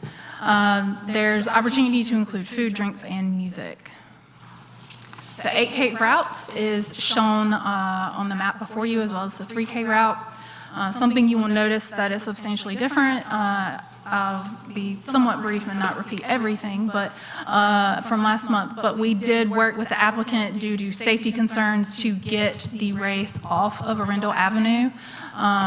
We experienced, obviously with a lot of increased traffic, but we did notice that a lot of the cones that Public Works put out, they were constantly having to put it up, and some of the racers didn't feel quite as safe just with the amount of traffic. And so the applicant was great to work with in identifying a new route that would create a safer environment and keeping us away from heavier traffic onto streets that have a lower speed limit and much less traffic to consider. The event was presented on March 4th to the Board of Commissioners, where you opted to table it. I believe there were safety concerns. Staff met with the applicant, and among that discussion, they looked at the route again, looked at how these events were just looked back into. We went back through the process just to make sure we put a second eye on it again. That it was very consistent, the way the route was handled, and from a safety perspective on how races in the area with the amount of racers that or participants that we're going to have, the safety precautions were consistent that were previously submitted. However, the applicant and staff discussed including additional volunteers to ensure a continuous line of sight throughout the race, as well as enhancing safety education for participants. And just a reminder, we do have an emergency action plan that we work with applicants on, that we try to get done within 30 days of the event. So we will just ensure that we are definitely adhering to that, and that as we get closer, the police department and Public Works, myself, and fire department will look closely at the emergency ops plan, which would include safety precautions and education of volunteers. I'm not going to read through these unless you particularly ask me to, but we've been through them a couple of times. They were in your packet as well. But there are board-adopted considerations for event approval. There are also board-adopted considerations for fee waivers. The applicant did meet these. They did submit the letter of request to have fees waived. The event would be open to the public. It is fee-based to participate in the race. The request of the town is use of the municipal complex, temporary closures. predominantly on Judge Street, as they work on like timing and kicking off the race and closing it out. They have asked for a fee waiver. The expected cost to the town, the direct cost, is $1,146.70. The resolution before the board is 2024-19, and you would just have to specifically let us know if you're looking to waive fees, not waive fees, or waive partial fees. So the questions before the board is, do you want to authorize the event, and how do you wish to waive fees?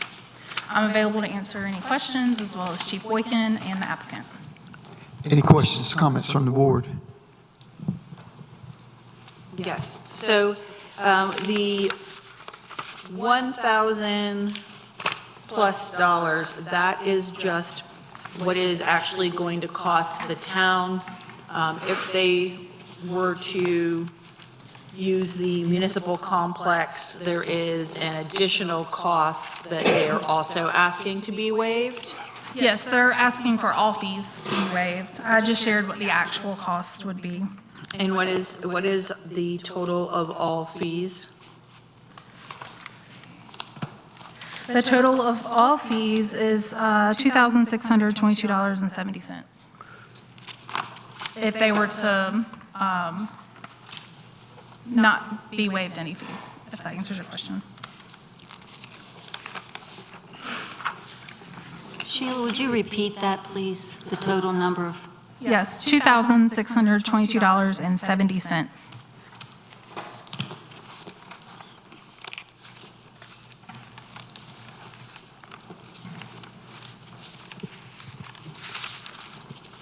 And so I guess what I would like us to talk about and consider is that this is, while it's an event, it's the second one, and are we going to be considering waiving the fees in their entirety moving forward? Is this something that we're going to be doing just for the event at this time? At some point, are we going to be requiring the applicant to at least shoulder some of the burden of expenses? While this does benefit the Boys and Girls Club, this is also a fee-based event, and it is going to cost us money. And in the future, is this something that they should be coming before us with a grant request for?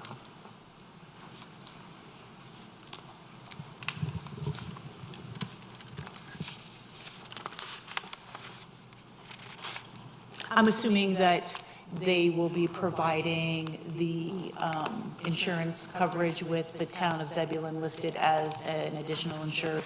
Yes, that's required. Okay. I think you have some good points. Some of those questions we could probably discuss with all fee waivers as far as applicants coming before us as to the sustainability of if we're going to keep waiving fees or at some point. But I think that will be an overall discussion for any of the requests that we get, not just this Correct. request. No, not just this one, but just in general. Yeah. Because I feel like as we continue to encourage events to happen, you know, like, I do feel like there is value in helping to support events, but do we continue to offer complete fee waivers for all associated costs? And I think that's a great work discussion issue. Work session discussion? Yeah. Any other questions, comments? Commissioner Miles? None. Thank you, sir.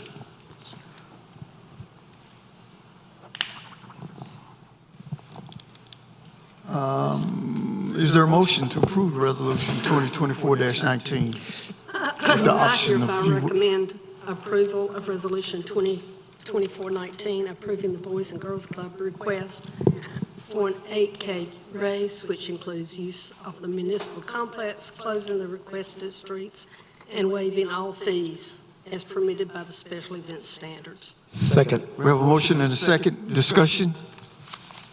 I would like to suggest that we add this to one of our upcoming work sessions, if not for this month, then for next month, so that we can start to hammer out how we want this to look going forward. Because if we have 20 events happening, which I fully anticipate at some point we're going to, I think that we need to have decisions made as far as what we're going to waive, when we're going to waive it, and for how long, and if there is some kind of monetary cap. Correct. I agree that we do need to have a conversation as it relates to fee waivers and different things like that. I also want to make sure that the board keeps in mind the service that the different organizations that come before us, the service that they provide to our community and the service that they provide to our underserved community, the income that they may be getting in as a result to their service to our underserved communities. So I just want to make sure that as we continue in these conversations, we are looking at each organization on an individual basis, looking at the population they serve and looking at the demographics of people that they serve as well. Thank you. I don't disagree with that. I think that we should, but I also think that we need to have a little bit more clarity. So it basically goes back to the grant process also, that the 2-year, we're looking at that support, we're going to consider those as well. So Yeah, looking at all of it, yeah. gotcha. Thank you. Any other questions, comments? Do we need a time frame on what? Mayor, I think this is something we can fold into the previous conversation we had with the board where we were talking about the non-for-profit funding policy. And we were planning to bring that back. We can incorporate this kind of comments into that policy for the board to discuss and consider. Thank you. Thank you. Any other questions, comments from the board? Roll vote. Commissioner Davis. Favor. Commissioner Baxter. In favor? Commissioner Miles. Favor. Commissioner Clark. Favor. Commissioner Harrison. Favor. Motion passes. Thank you. Thank you. Thank you.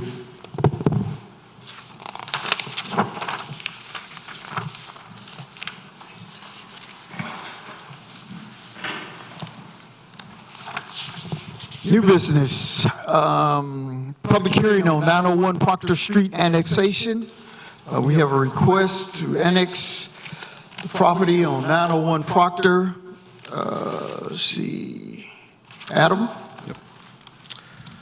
So as you stated, this is a request for annexation, so it's a little bit different than what we've been dealing with tonight. This is just their applicant's request to bring the property into the corporate limits of the town.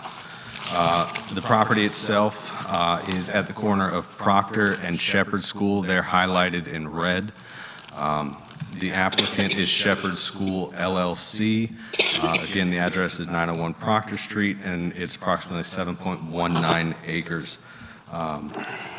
In dealing with this annexation request, we followed the public hearing notification requirements, including posting signs on the property, mailed notices going into the newspaper, the town website, as well as the email list that we provide as town staff.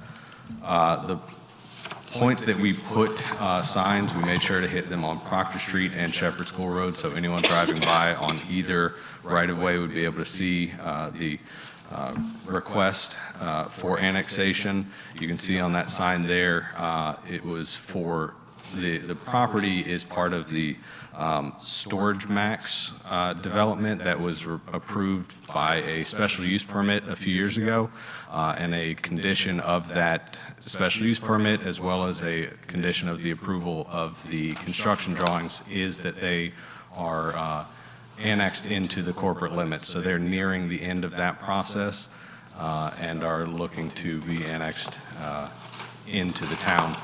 You can see the area surrounding To the north and south is undeveloped and in our ETJ, and then the area to the east and west is in our existing corporate limits. With annexations, we have to follow a different set of standards. I'm pulling up the specific language so I don't forget it. I apologize. Annexations have to bear the signatures of the landowners, which this property does, so they are requesting annexation. The area to be annexed has to be shown to be adequately served by municipal services provided by the town within the corporate limits. Any debt obligations saving the subject lands do not exceed the anticipated revenues of the town, and then whether it is in the public health, safety, and welfare of the town residents and the residents that the lands proposed for annexation will be served by. For this one, the staff recommends approval of the proposed annexation, seeing that the standards have been met for annexation, and recommends adoption of ordinance 2024-40. I don't believe the applicant is here for any presentation. If you have any specific questions for myself, I can answer as best I can. If you don't have any questions, we can open the public hearing for this item. Questions? Yeah,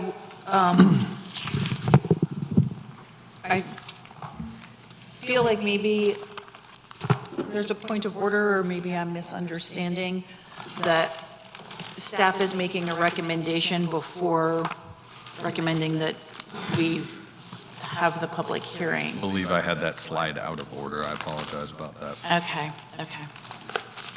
So we're going to be opening this up for public hearing now, and then we'll go back to that. Yeah. Okay, thank you.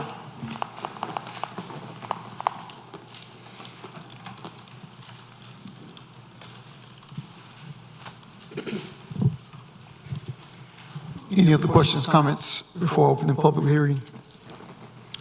Okay. I declare the public hearing now open and ask if there's anyone who wishes to speak in favor, come to the podium, state your name, address.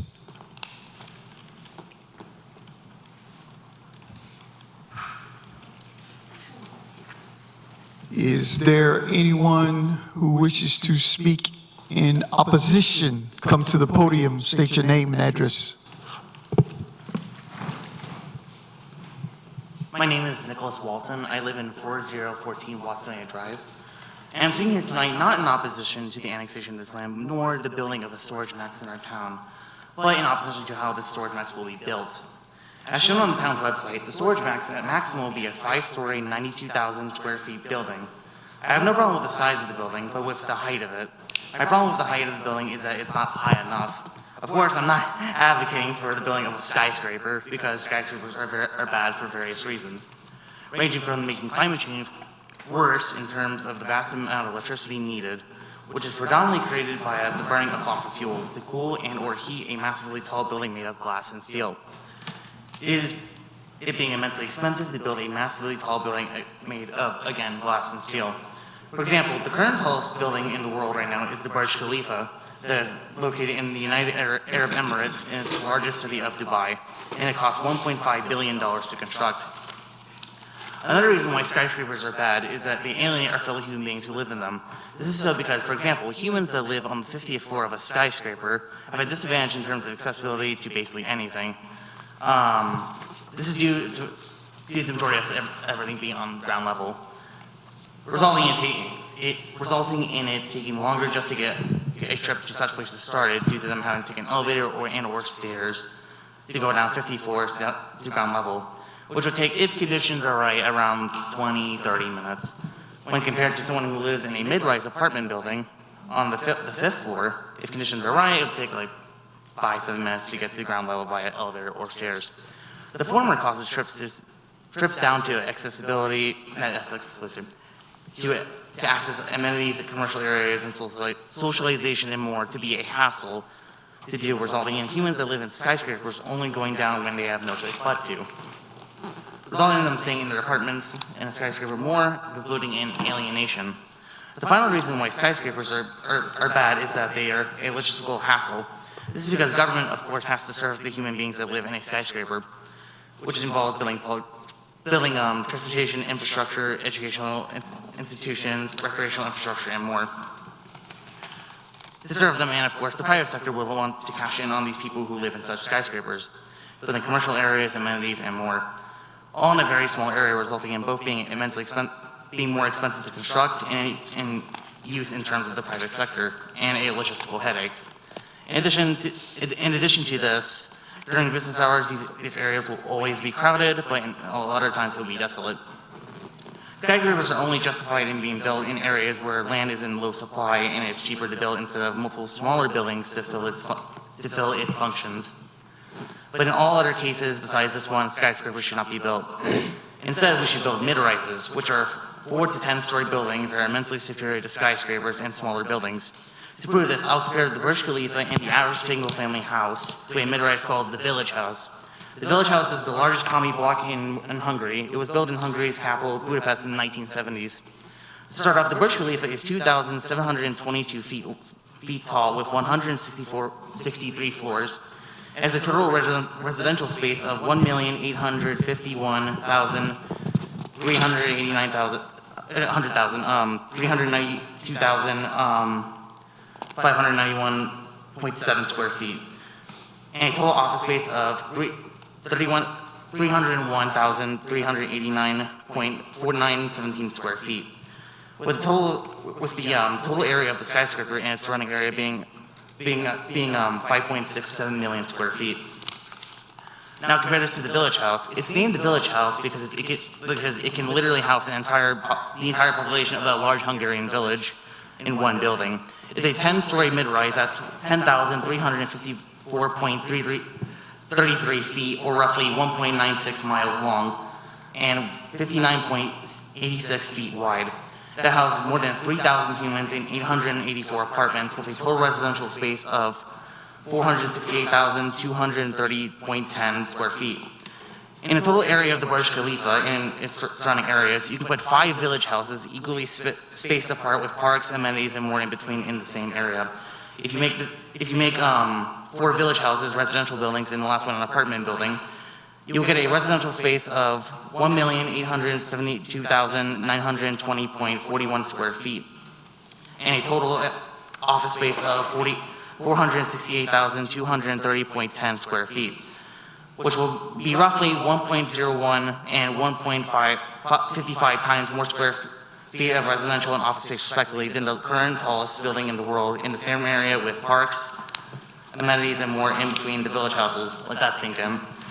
Now let's compare the average single-family house to the Village House. The average single-family house has a square footage of roughly 2,000 square feet and houses on average 3 people. The average plot size of a single-family house is roughly 13,896 square feet, or roughly 117 by 88 feet. Excuse me. How does this relate to the public hearing about the storage house? I'll get to it. It's a long speech, sorry. If you want to build a row of single-family houses in these dimensions, as long as the length of one village house, which will roughly be 1.96 miles, you'll build roughly 88 single-family houses and house 264 humans and have a total residential space of 176,000 square feet. When in the same area, you can build one village house with roughly 2.6 times more total residential space and house 11.33 times more humans than the row of 88 identical average single-family houses. The comparisons I just made proves that the mid-rises are the perfect style of buildings to construct because they have the ability to house a vast number of humans and businesses while ensuring reasonable comfort in terms of space for such humans and businesses. Right now, housing in this country is immensely unaffordable for a variety of reasons that will take too long to talk about tonight. But the only solution to making housing affordable is to build more housing. And to truly make housing immensely affordable, we must build so much that the supply outweighs the demand for housing. resulting in landlords and homeowners having to rent out and shift properties respectively at a lower price, or to be occupied and sold correspondingly. Of course, I'm not asking for any other types of housing to be banned, like housing in mixed-use developments is in this town and in the vast majority of this country. I just want mid-rises to be the predominant form of housing to solve the housing crisis, and to still have other forms of housing, like single-family houses, townhouses, row houses, condos, and more, to have a variety of housing options for everyone. Thus, my advocation for mid-rises leads back to the original topic of the speech at hand, which is the height of the storage max. For example's sake, let's hopefully say this building will be 10 stories high, with 5 stories dedicated to the storage max, 1 story to office space, and 4 stories to residential apartments. If so, this building will have 92,000 square feet of commercial area for the storage max, 18,400 square feet for office space, and 78,600 square feet for residential apartments, for a grand total of 184,000 square feet. Now, how many apartments could this hypothetical building hold? Well, if we want variety, let's say each story has its own type of apartment, with 1 floor being dedicated to studio apartments, 1-bedroom apartments, 2-bedroom apartments, and 3-bedroom apartments each. Starting with the floor of just studio apartments, each story in this building will have a square footage of 18,400 square feet, and the average studio apartment is roughly 500 square feet. So this floor can hold roughly 36 studio apartments housing 36 humans. For the floor of just one apartment building, the average 1-bedroom apartment is roughly 800 square feet. So this floor can hold 23 1-bedroom apartments housing 23 humans, sorry.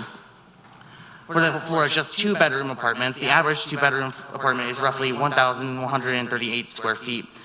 So this floor can hold 16 2-bedroom apartments housing 32 humans.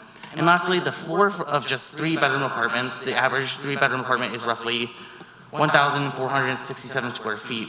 So this floor can hold 12 3-bedroom apartments housing 36 humans. In total, with this variety of apartment types, 4 stories of residential space in this hypothetical building could hold 87 apartments and house 127 humans. This can be increased or decreased if you change the variety, but it's a decent amount of housing that includes 1,400 square feet of office space and a storage max. This is an example of another thing that mid-rises are immensely good at and promoting, which is mixed-use development. The example I provide is a mixed-use development because it has a mixture of different developments all in one building, compared to the vast majority of other developments in this town and in this country, where every type of development has been separated and spread out since the 1950s. Mid-rises and mixed-use development can solve the housing crisis, solve the suburban Ponzi scheme I spoke about in the last public hearing, and more. But I've spoken for a bit now, so I'll save the benefits of mixed-use development for the next public hearing. In summary, I asked the town government to, yes, annex this parcel of land to build a storage max on it, but for the storage max to be incorporated into a 10-story mixed-use mid-rise with residential and/or office space, instead of just a storage max. For this to happen, you must reform the zoning laws to allow for mixed-use development, abolish parking minimums, and abolish any building height restrictions that are in place. Thank you. Anyone wishing to speak neither for or against? Hearing none? I will close the public hearing. Does the board have questions, comments?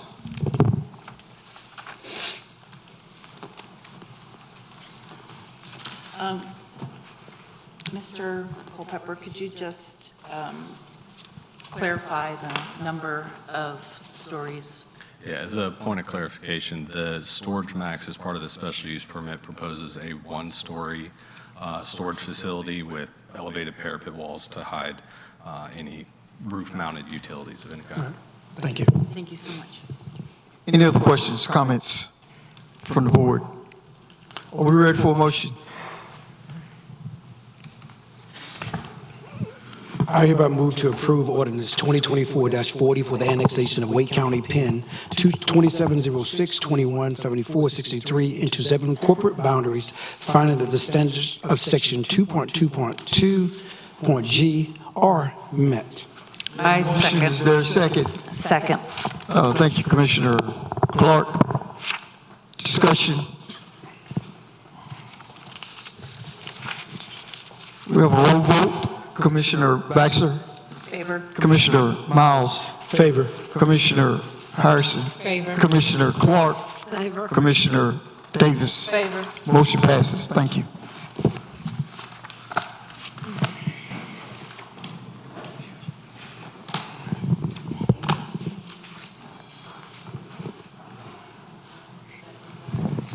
Fire EMS Station, USDA Grant Acceptance, Resolution 2024-20. Chief Perry? Yes, sir, thank you. The last Thursday night, we brought a lot of information to you related to our fire station, fire EMS station project. One of those being the USDA grant acceptance, and our representative from the USDA, Mr. Tobias Fullwood, was here, and he outlined the conditions related with that grant. You'll notice, and I appreciate you amending your agenda tonight, the staff report that I originally prepared just had a general acceptance of those conditions and authorizing the mayor to sign. I later learned that the USDA did have a prescribed resolution that they preferred use. That was your agenda update, and so our requested action tonight is to approve that resolution, which is 2024-20. And I'll answer any questions you may have. Any questions, comments from the board? Here's a sample motion for each of these. I Flip to the next one. I hereby make a motion to approve Resolution 2024-20, authorizing the town manager to execute the necessary documents for the USDA grant for the fire EMS station project. We have a motion. Is there a second? Second. Thank you, Commissioner Davis. Discussion? I'm sorry. That should say the mayor, authorizing the mayor to execute those. Okay. Let's change that. I believe the resolution is correct. Okay, authorizing the mayor, make an amendment to my motion, authorizing the mayor to execute necessary documents for the USDA grants for the fire/EMS station. Do you need a second? Do we need to say mayor or town manager? I mean, No, it's mayor. It is mayor? I Okay. just put in the wrong Okay. thing when I was typing this slide. okay. It's Thank you. correct, as on the resolution. Here's the signature on the resolution. That's what I said. Second, if it hasn't happened yet. We have amended motion. Second, yeah. I second the amendment. Thank you, Commissioner Davis. Any discussion? Roll vote. Commissioner Miles. Favor. Commissioner Harrison. Favor. Commissioner Clark. Favor. Commissioner Baxter. In favor. Commissioner Davis. Favor. Motion passes. Thank you. Resolution. Thank you. The next item for us is... I'm sorry? The next item is the fire EMS station construction manager at risk. If you may recall, this is a non-traditional method of managing a construction project. General statutes do require that the board evaluate the different advantages and disadvantages of the method, and then determine that this is the best. It is in the best interest of the project to proceed in this manner. So, staff recommendation is to approve the use of construction management at risk delivery for the fire EMS station project. And I stand ready to answer any questions you may have. Any questions, comments for Chief? I hereby make a motion to approve the use of construction manager at risk method for construction of the fire/EMS station project. Second. We have a motion and a second. Thank you, Commissioner Baxter. Is any other discussion? We'll have a roll vote. Commissioner Miles. Favor. Commissioner Baxter. Favor. Commissioner Clark. Commissioner Davis. Favor. Commissioner Harris. Favor. Motion passes. Thank you. Moving right along, thank you. The last one in the trio is the fire station memorandum of understanding with Wake County. This is our first amendment. We have completed the work in the original memorandum of understanding. The second amendment carries us through building design and starts the use of the construction manager that you just approved. The agenda item in front of you is the approval of the memorandum of understanding as proposed, as well as two budget ordinances, 2024-41 and 2024-42. These budget ordinances provide the funding or designate the funding needed to carry out the activities within that MOU. And again, I stand ready to answer any questions you may have. Questions, comments from the board? I hereby make a motion to approve the memorandum of understanding with Wake County for the construction of the fire/EMS station project. We have a motion. Is there a second? Second. Thank you, Commissioner Clark. Any discussion? Comments? We have a roll vote. Commissioner Harris. Favor. Commissioner Clark. Commissioner Davis. Favor. Commissioner Baxter. Favor. Commissioner Miles. Favor. Motion passes. Thank you. And Mayor, I believe we're handling each one of those three pieces of this one individually. Is that right, please? Yes. So I'll go ahead and make a motion to approve ordinance 2024-41 to appropriate funding for the construction of the fire EMS station project. We have a motion and a second. Thank you, Commissioner Harris. Discussion. Is this is the $250,000 from general funds, correct? That is correct. Yeah, 41 appropriates the additional 250,000 towards the project. That is correct. With a total of 1 million completely thereabouts altogether, correct? That will, the increase in 41 increases our contribution towards this to right at $500,000, and then 42 will add in the county's part, which will carry us to the million. Yes, sir. That's the second part. Thank you. Any questions, comments from the board? Roll vote. Commissioner Davis. Commissioner Clark. Commissioner Harrison. Favor. Commissioner Miles. Favor. Commissioner Baxter. Favor. Thank you. Motion passes.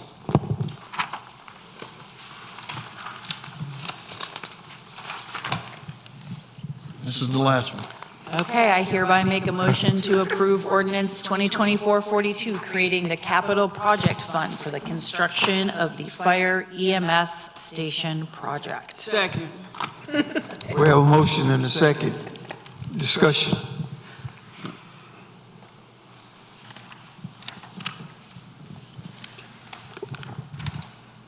Hearing none, roll vote. Commissioner Baxter. In favor. Commissioner Clark. Commissioner Miles. Favor. Commissioner Davis. Favor. Commissioner Harrison. Favor. Thank you. Motion passes. Thank you for your support. Thank you, Chris.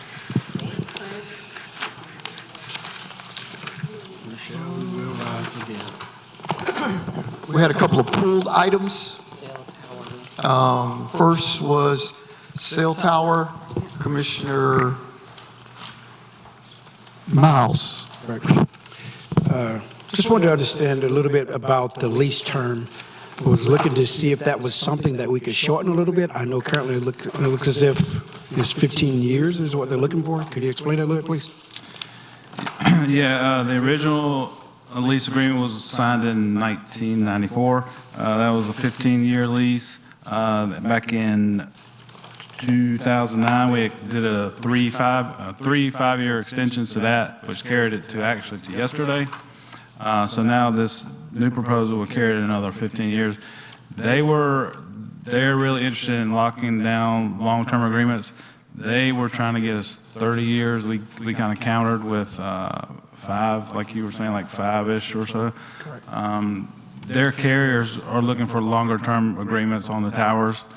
They want to know that their antenna could be there for more than just 5 years when they're trying to build their coverage area and stuff. So they want to have something longer term, even though we would look for something a little less, but this is kind of a compromise.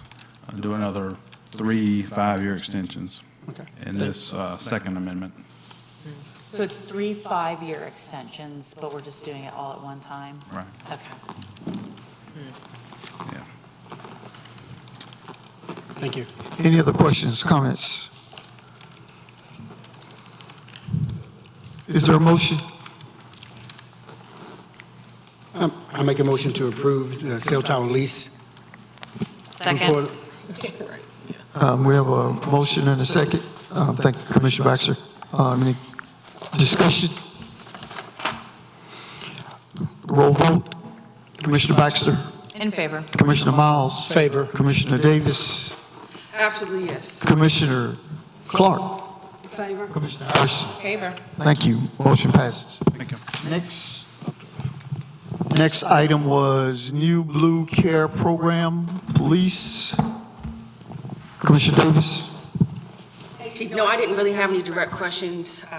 Reading over this looks like something great for the town of Zebulon, so I just wanted to give you the opportunity to discuss it in Hall. Okay, thank you. In 2023, Detective Carrie Burke was selected to be a New Blue Fellow. New Blue is an organization that seeks to revision what policing might look like in the future. They are interested in having younger officers who will be the next generation of leaders in our field to research best practices and try new things to build bridges with our communities. Carrie spent a year under the fellowship of the New Blue program with fellows from all across the United States. It culminated in her presentation of an issue that we're facing in Zebulon. Carrie recognized that we have a problem with juvenile crime, and there are things that youth experience that can lend them into entering into the criminal justice system. When a child has an adverse childhood event, they are more likely to get involved in the criminal justice system. So she developed a program by which we would identify youth who were experiencing trauma or violence, and in lieu of putting them into the criminal justice system, we would have co-responders who are social worker interns to respond to the families and help with any resources that the families may need. And I'll give an example of an incident that we dealt with a couple of years ago. We had a homicide where there were 3 or 4 children in the home. And that night, our officers spent time up in the bedroom with the kids. We got them McDonald's and played with them and entertained them while a crime scene was being processed on the first floor. And when we left that night, we didn't have any more interactions with that family. The children, though not victims to the crime or suspects in a crime, experienced a traumatic event. And that's a situation where if we had the proper resources, we would have referred them so that clinicians could work with the family and ensure that the children were getting proper support. This program will allow us to have 2 master's level social worker interns embedded within the police department who will work on referrals from the police officers who are out on patrol. So part of the New Blue program provides micro grants to the fellows to start the projects in their communities. The $5,000 grant that we're getting will be used for office supplies and uniform type, not these kinds of uniforms, but town of Zebulon uniforms for the social workers. We've been interviewing social worker candidates from NC Central and NC State, and we're likely to have, well, not likely, we will have them on board in August when their new semester starts, and that's when the program will get kicked off.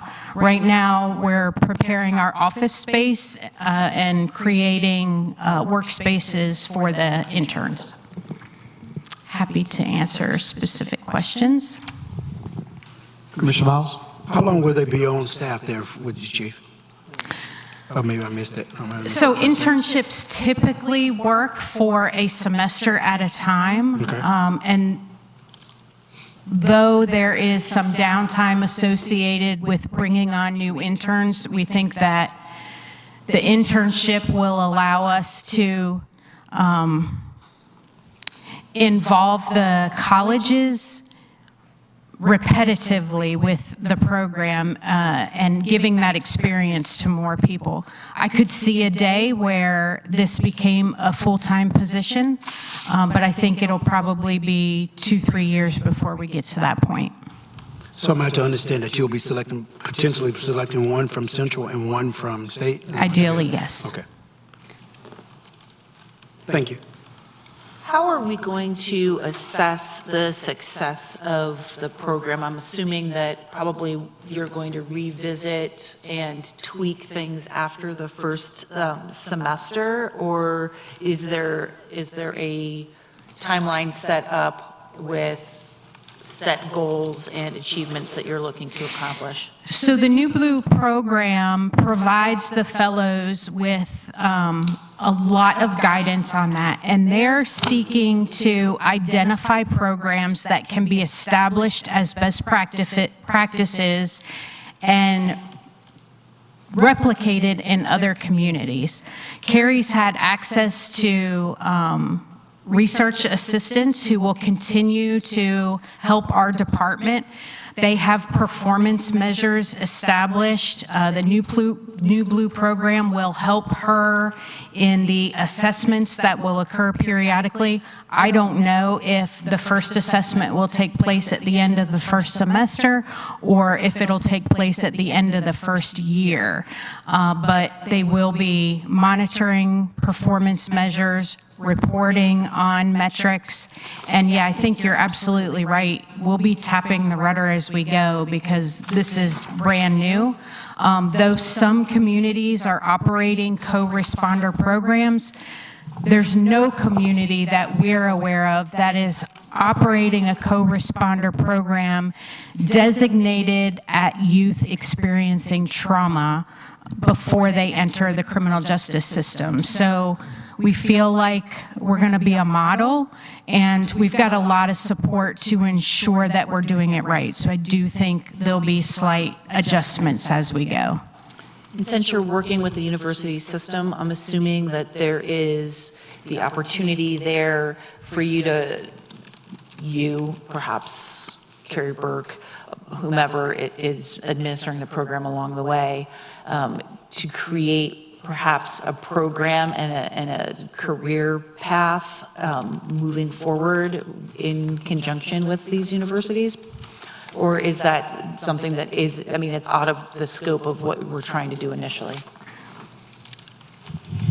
I think we could absolutely define a new career path within the social worker field that is specific to working within a police department. Again, some agencies are doing this already and have social workers embedded in the police department, so I don't necessarily think it's new or completely unique. I think our area of interest is unique. And I do suspect that this innovative idea and approach to servicing our community will grow, and so I suspect it will become more popular, used in other areas, and be more, or there'll be more opportunity for people to get into this kind of position. Sounds awesome. Thank you so much. I just want one last kind of like process. Can you help me just understand how is it announced at the universities, just for general knowledge? How do we go about that? I don't know. Yeah, I don't know the answers to that. I do know that initially, I'll give you a little bit more background. So The town of Silva has a co-responder program, and Carrie worked closely with the Silva Police Department.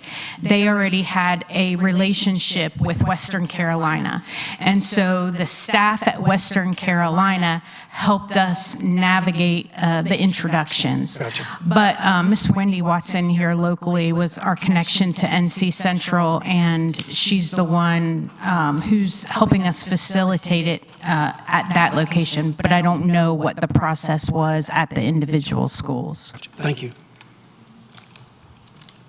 Any other questions, comments for the chief? Thank you, Chief. Thank you, Chief. Is there a motion to approve? Take a motion to approve the New Blue Care Program. We have a motion. Appropriation of grant proceeds ordinance 2024-38. We have a motion. Is there a second? I second.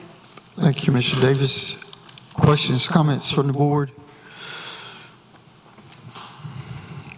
We'll have a roll vote. Commissioner Harris?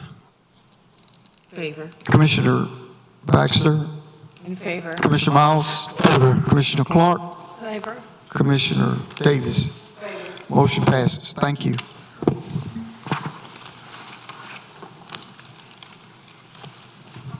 Board comments. Commissioner Davis? I don't have any, thank you. Commissioner Clark? I do have one.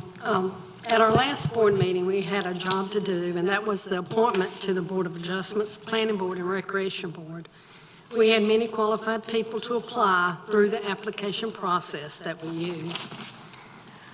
I really didn't understand the write-ins and why they were done, since we had such a good pool.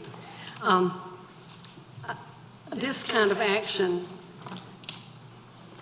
doesn't look good for our board.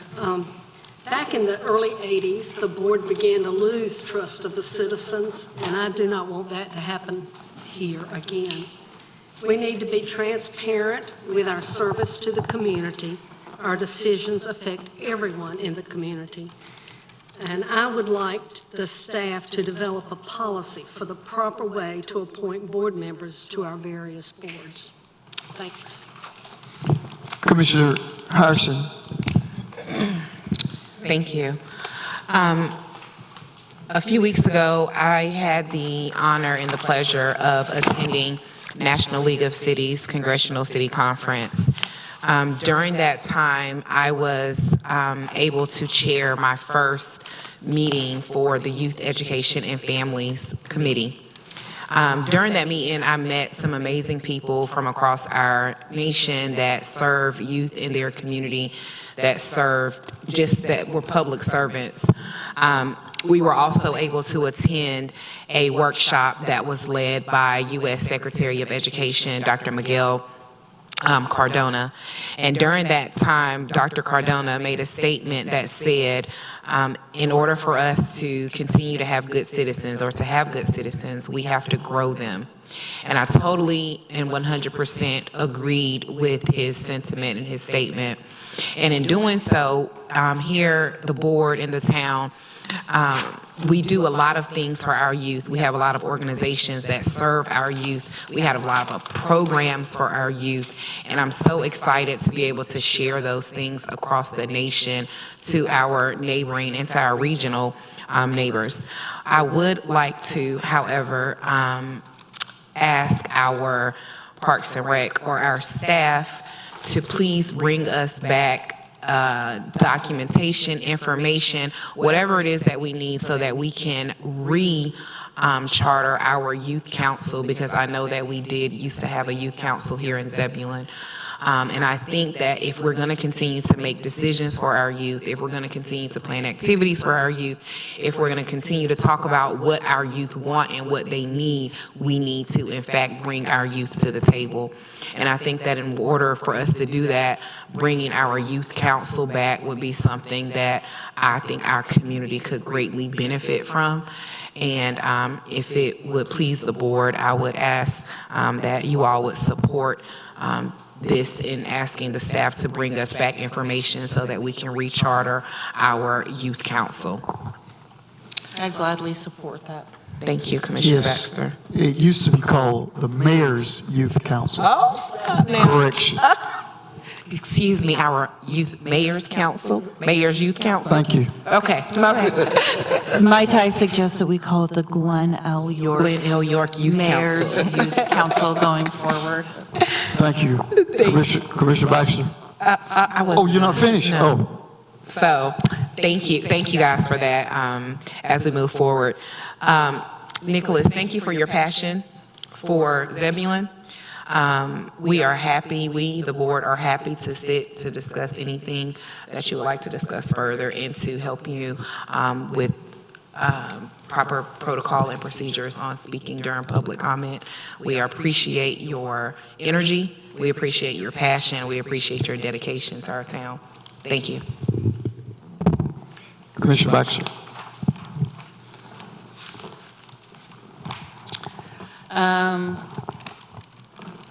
I know I've been told that we really don't talk about events anymore, but I'm going to do that anyway, just maybe forever, I don't know. We've got Recycling Day coming up. We've got our spring concert series about to start. We've got Spring Fest, and we've got scads of programming that's happening through Parks and Rec. So please, if you are interested in participating in all of the wonderful things that we have to offer here in Zebulon, whether it's something that is happening through Public Works or Parks and Rec, take a look at the website and you'll be able to find those events. They're also posted at Town Hall by the Parks and Rec Department, and there's a lot of stuff that's posted in the Community Center as well. I would like to make a request as we move forward with our budget discussions. The newly installed dugouts at Community Park, I've been receiving a lot of concerning statements about them, and so I went to check it out today, and they really offer inappropriate amounts of coverage from the sun for the children that are participating in sports and expected to sit in the dugout areas. As we deal with more and more climate concerns, the rise in skin cancer, and the overall health concerns that we have with our youth, I think that we might need to take another look at how we can either do some retrofitting to what those dugouts look like so that we can offer some more shade protection, or try to figure out some other way so that when the children that participate in sports, not only through our rec programs, but also through our affiliations with Wake County Public Schools, that the children are able to sit in shaded areas as the sun moves across the sky throughout the day. I know that sometimes that's tricky, but the whole time that I was making observations today, there was a significant amount of sun exposures, especially in the areas where the away teams would be sitting, and they would almost have to sit outside of the dugout to receive any benefit from those shades. So if we could take a look, and if some solution can be figured out and included in the Parks and Rec budget, that would be very much appreciated. As for board appointments, I agree we need to be clear as to why we're doing that the way we do it. However, I don't think that there is as much of a controversy as there seems to have been made in this evening's meeting concerning the board appointments and write-ins that happened. The application was submitted a month beforehand and did not make it onto the actual docket for us to vote, the slate for us to vote on, and so that is why there was a write-in. And so I feel very comfortable with how this board handled the appointments, and if anyone has any questions as to what my thought process was in how I chose to move forward with voting, they can go ahead and reach out to me. I'm available to you. Thank you. Commissioner Miles. I'll just pick up off where Commissioner Baxter left off for is the write-ins as well. The process, the application was given a month in advance. Just happened by chance it didn't make it onto the docket, as Commissioner Baxter stated. So that once again, if you have any questions, I too second to reach out to me, any questions or concerns or the thought process as we appointed the write-ins or whatever it may be. With that said, I'd like to also direct staff now to start the process as we go up on the budget season to really start taking a hard look and bring back numbers and figures for Gill Street bathroom in the park and get to get water out there in this budget season. I think that's a great idea.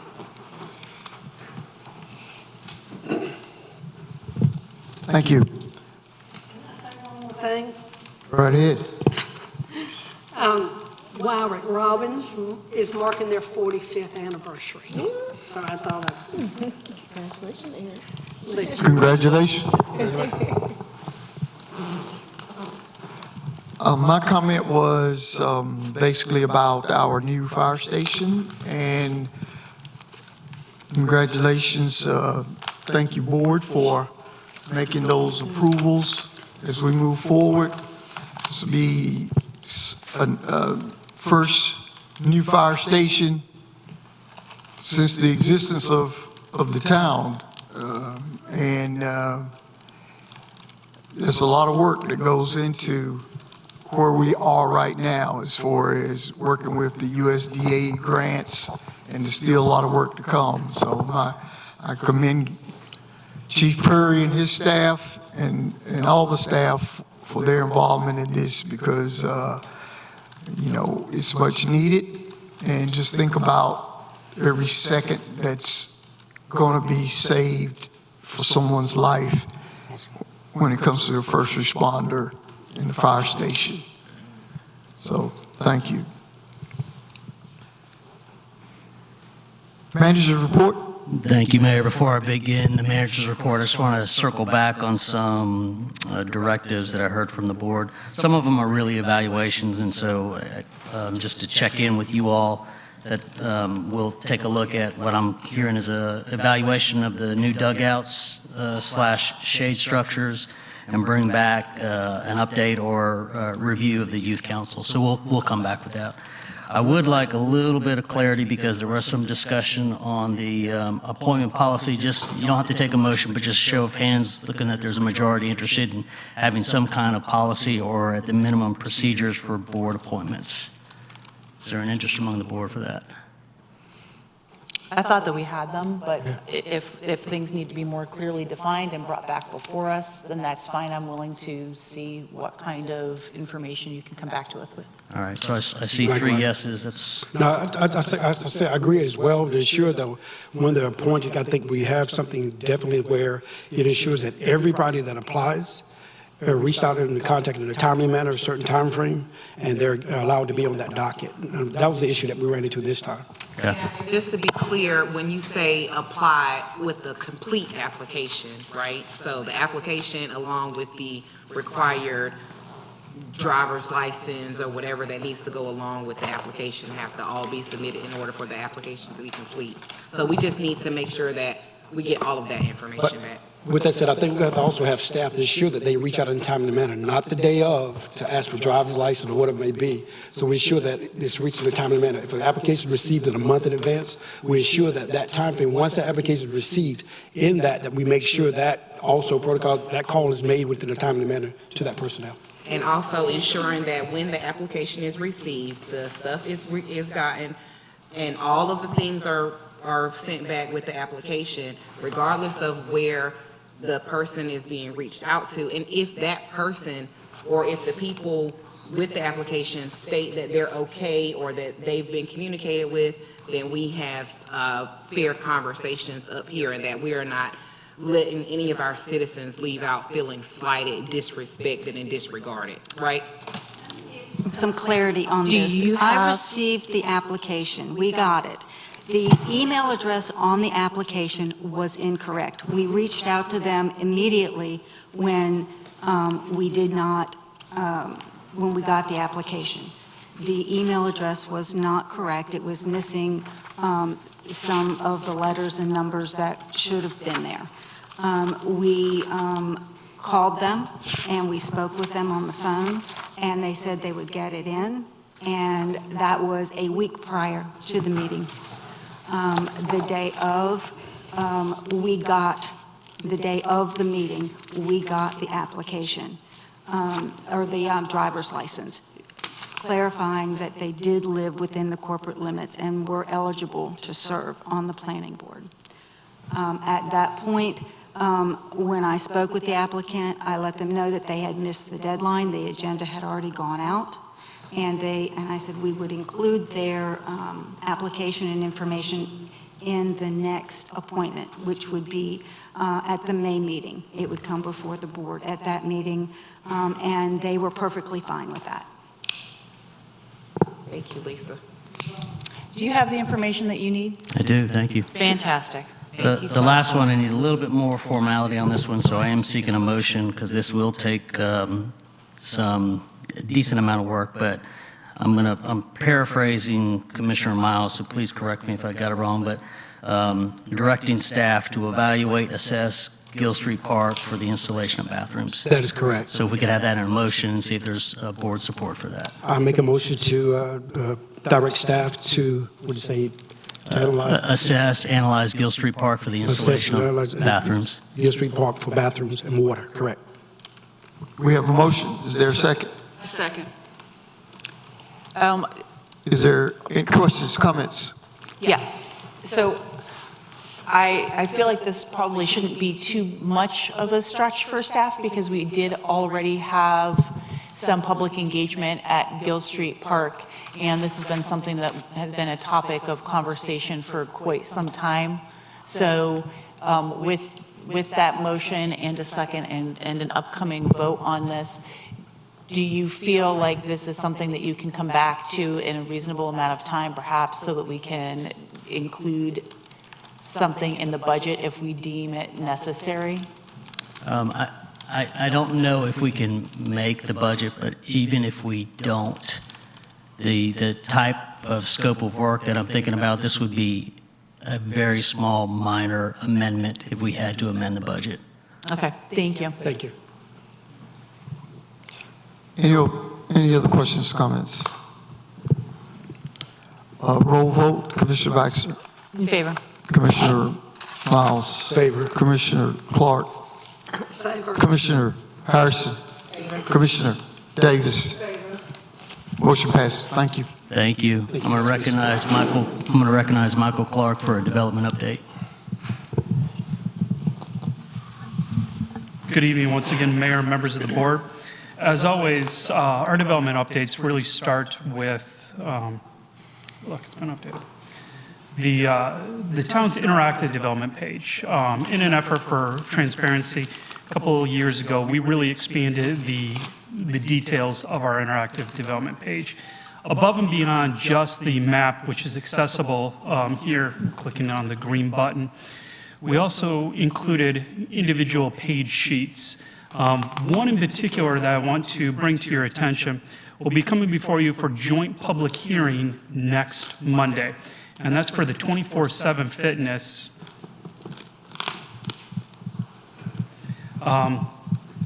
This page has all of the details, but this will be coming before you for joint public hearing next Monday. It is a fitness center with 2 tenant parcels. To put reference, this is the Waffle House. We're still working with them on some of the final design components. But one thing that we also do that I don't think a lot of people realize is we include all of the additional material as we get new submittals and changes of the site plan. We make sure that all of this information is included for reference to show the work that occurs for the planning staff when we're working with the developers to really create a comparison of this was initially submitted, but with these negotiations, conversations, to make it better fit the comprehensive land use plan, the end result is typically what is just shown at the joint public hearing. We have also received, as I mentioned previously, 901 MacTodd Road is previously was a bungalow court. That is now tentatively 13 townhome units. We anticipate the absolute soonest that you'll see this would be the June public hearing. We're in the final review details right now for the first round. It's really going to be dependent upon how well the applicant can respond to those details in determining the timeline for moving forward. Since the last time, we've also received an application for a conditional rezoning for an automotive repair facility located at 1922 Zebulon Road. The soonest we'll be seeing this come before you for joint public hearing would be the August meeting. And one new item, which is not on the map yet because it just arrived at 5 p.m. today, was a planned development for an RV park, which will be located, let me get my bearings, on this parcel right here. We have not determined completeness of submittal as of yet, but we knew that they were going to be submitting soon, and that arrived before the 5 p.m. deadline for submittal. Some non-residential activities, the 7-Eleven, which is located on this parcel here, they're just waiting for final NCDOT approval regarding some of their improvements that they're going to be constructing. Storage Max was waiting on tonight's annexation before they can move forward with construction drawings. Zebulon Animal Hospital, located right there, is also waiting for NCDOT approvals. And for a non-residential, or for a residential project, we received construction, or received application for the final site plan for Weaver's Point, which was the larger lot residential subdivision associated with Weaver's Pond. One additional feature that we've changed up in terms of providing additional transparency is on the left-hand side, you see this column called monthly reports. We've created a page that we provide all of the activities that have occurred within a given month. These are February's numbers, being that March was just completed, but it shows trends and analysis of where we've come through in terms of certificate of occupancies issued, different types of permits, because it's not just a certificate of occupancy, but there's trade permits, which is things like mechanicals and all that, as well as a breakdown of the development picture. Code enforcement, how the code enforcement trends are looking, as well as economic development activity. We anticipate having this completed by the 15th of each month, reflecting the past month's activities. Does this run on the calendar year or the fiscal year? This runs on a monthly. Oh, sorry, for right here? Yeah. Yeah, this is a calendar year, January through December. Okay. And then up here, sorry, up here is the fiscal year, and some are missing right there, but we're constantly working to adapt this. If you do have any suggestions or questions, please don't hesitate to reach out to us. And that completes the development update. I'm available if you have any questions. Do you have a total Mike on the current residential approved houses that we totally have approved, the number? For the ones that are just under construction, the ones that have yet to begin construction, what kind of? Combination of the proposed as well as approved already, just the total number. For I can get that for you. I don't have that handy. Okay, thank you. Yeah, no problem. And I have one question about it looks like you said it's on North Arundel. Did you say it was a car dealership, a garage? Automotive repair facility. Okay. And what's the zoning right now?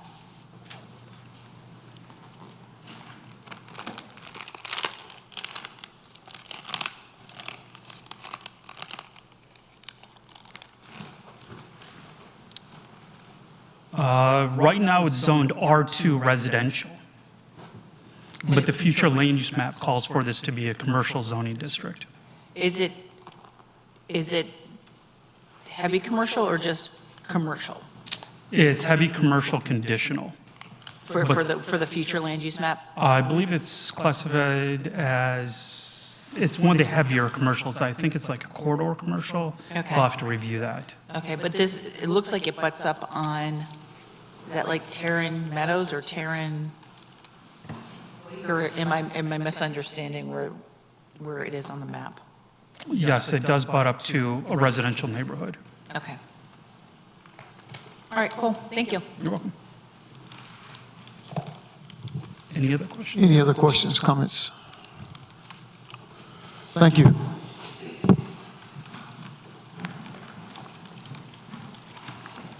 We'll recognize Lisa Markman for a personnel update. All right, so we currently have 4 full-time positions open that are being advertised currently. We have the construction closeout coordinator with Public Works. We have police officer, parks maintenance tech 2, and the town clerk. We have 3 of them that are open until filled, and then the town clerk position is open until April 14th. And do we have new folks that have come on board? I mean, at one point, I know that we were looking to kind of have this HR update to include new people that we were bringing on board. I know that I've walked through town hall, and there are new faces that I don't recognize. And I mean, that's a good thing. We're hiring people. But can you give us just a little rundown of like how many new employees we have? And at some point, could you send out to us like who they are and what department? Certainly, I can send out that information once they start. We've only had one person start in town hall in the last month, which would be Star Brantley. She is a planner 1. And that, well, there's 2. I forgot Ted. Sorry. Ted is our code enforcement person that took Brad Pleasant's place. He is been a really good, both of them have been very good additions. We have some new people that may be starting, but I can't share that until they actually start. We get everything back. So and that's what we have at this point. And yep, that's all I can think of at this point in time. But yes, I do plan on sending out some notices so that everybody can see, even the employees, because they come in the building and they'll go, I didn't know they started. Same situation. So yes, I will make an effort to get that information out to you this week. All right, awesome, thank you.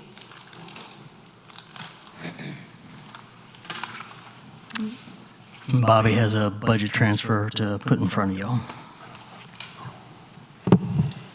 Just had one quick one. I didn't even print it out to hand it to you because it's just quick. In administration, moving 10,000 from salaries to contract services IT. That's it for now. That concludes the manager's report. So is that 10,000 going to Network South? It I'm is. to understand. It is. Okay. Do we know currently what we're paying them per month, Joe? Pardon me, what was the question? The question, what is the amount that we're paying Network South per month? It depends on, we have several contracts with them, but when it comes to like the overall IT piece of it, when it comes to like what Ron used to do, it's a little over $7,000 a month. $7,000 a month? Thank you. Yes. And how is this, and I just have just for clarification, how is this contract salaries different from the contract that we have with the IT? Because it's with a company? Well, all of our, right now, Network South is doing all of our IT work. So we originally had money in the salary line item, so it's being moved from the salary line item to the contract services. And we had to do an additional contract with them to provide the day-to-day oversight of our computers, servers, networks, all that. I think I just misunderstand. I thought Bobby said from contract salaries to IT. services. No, it's So just that from was it's just from our salaries line item to the Gotcha. contract services. Gotcha. Thank you.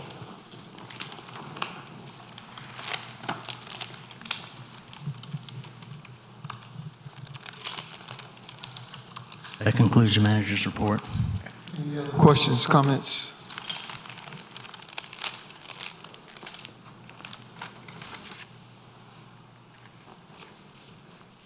We have a closed session request. Is there a motion to go into closed session? I make a motion that we go into closed session for the purpose of land acquisition. Second. Motion and a second. All in favor? Motion passes.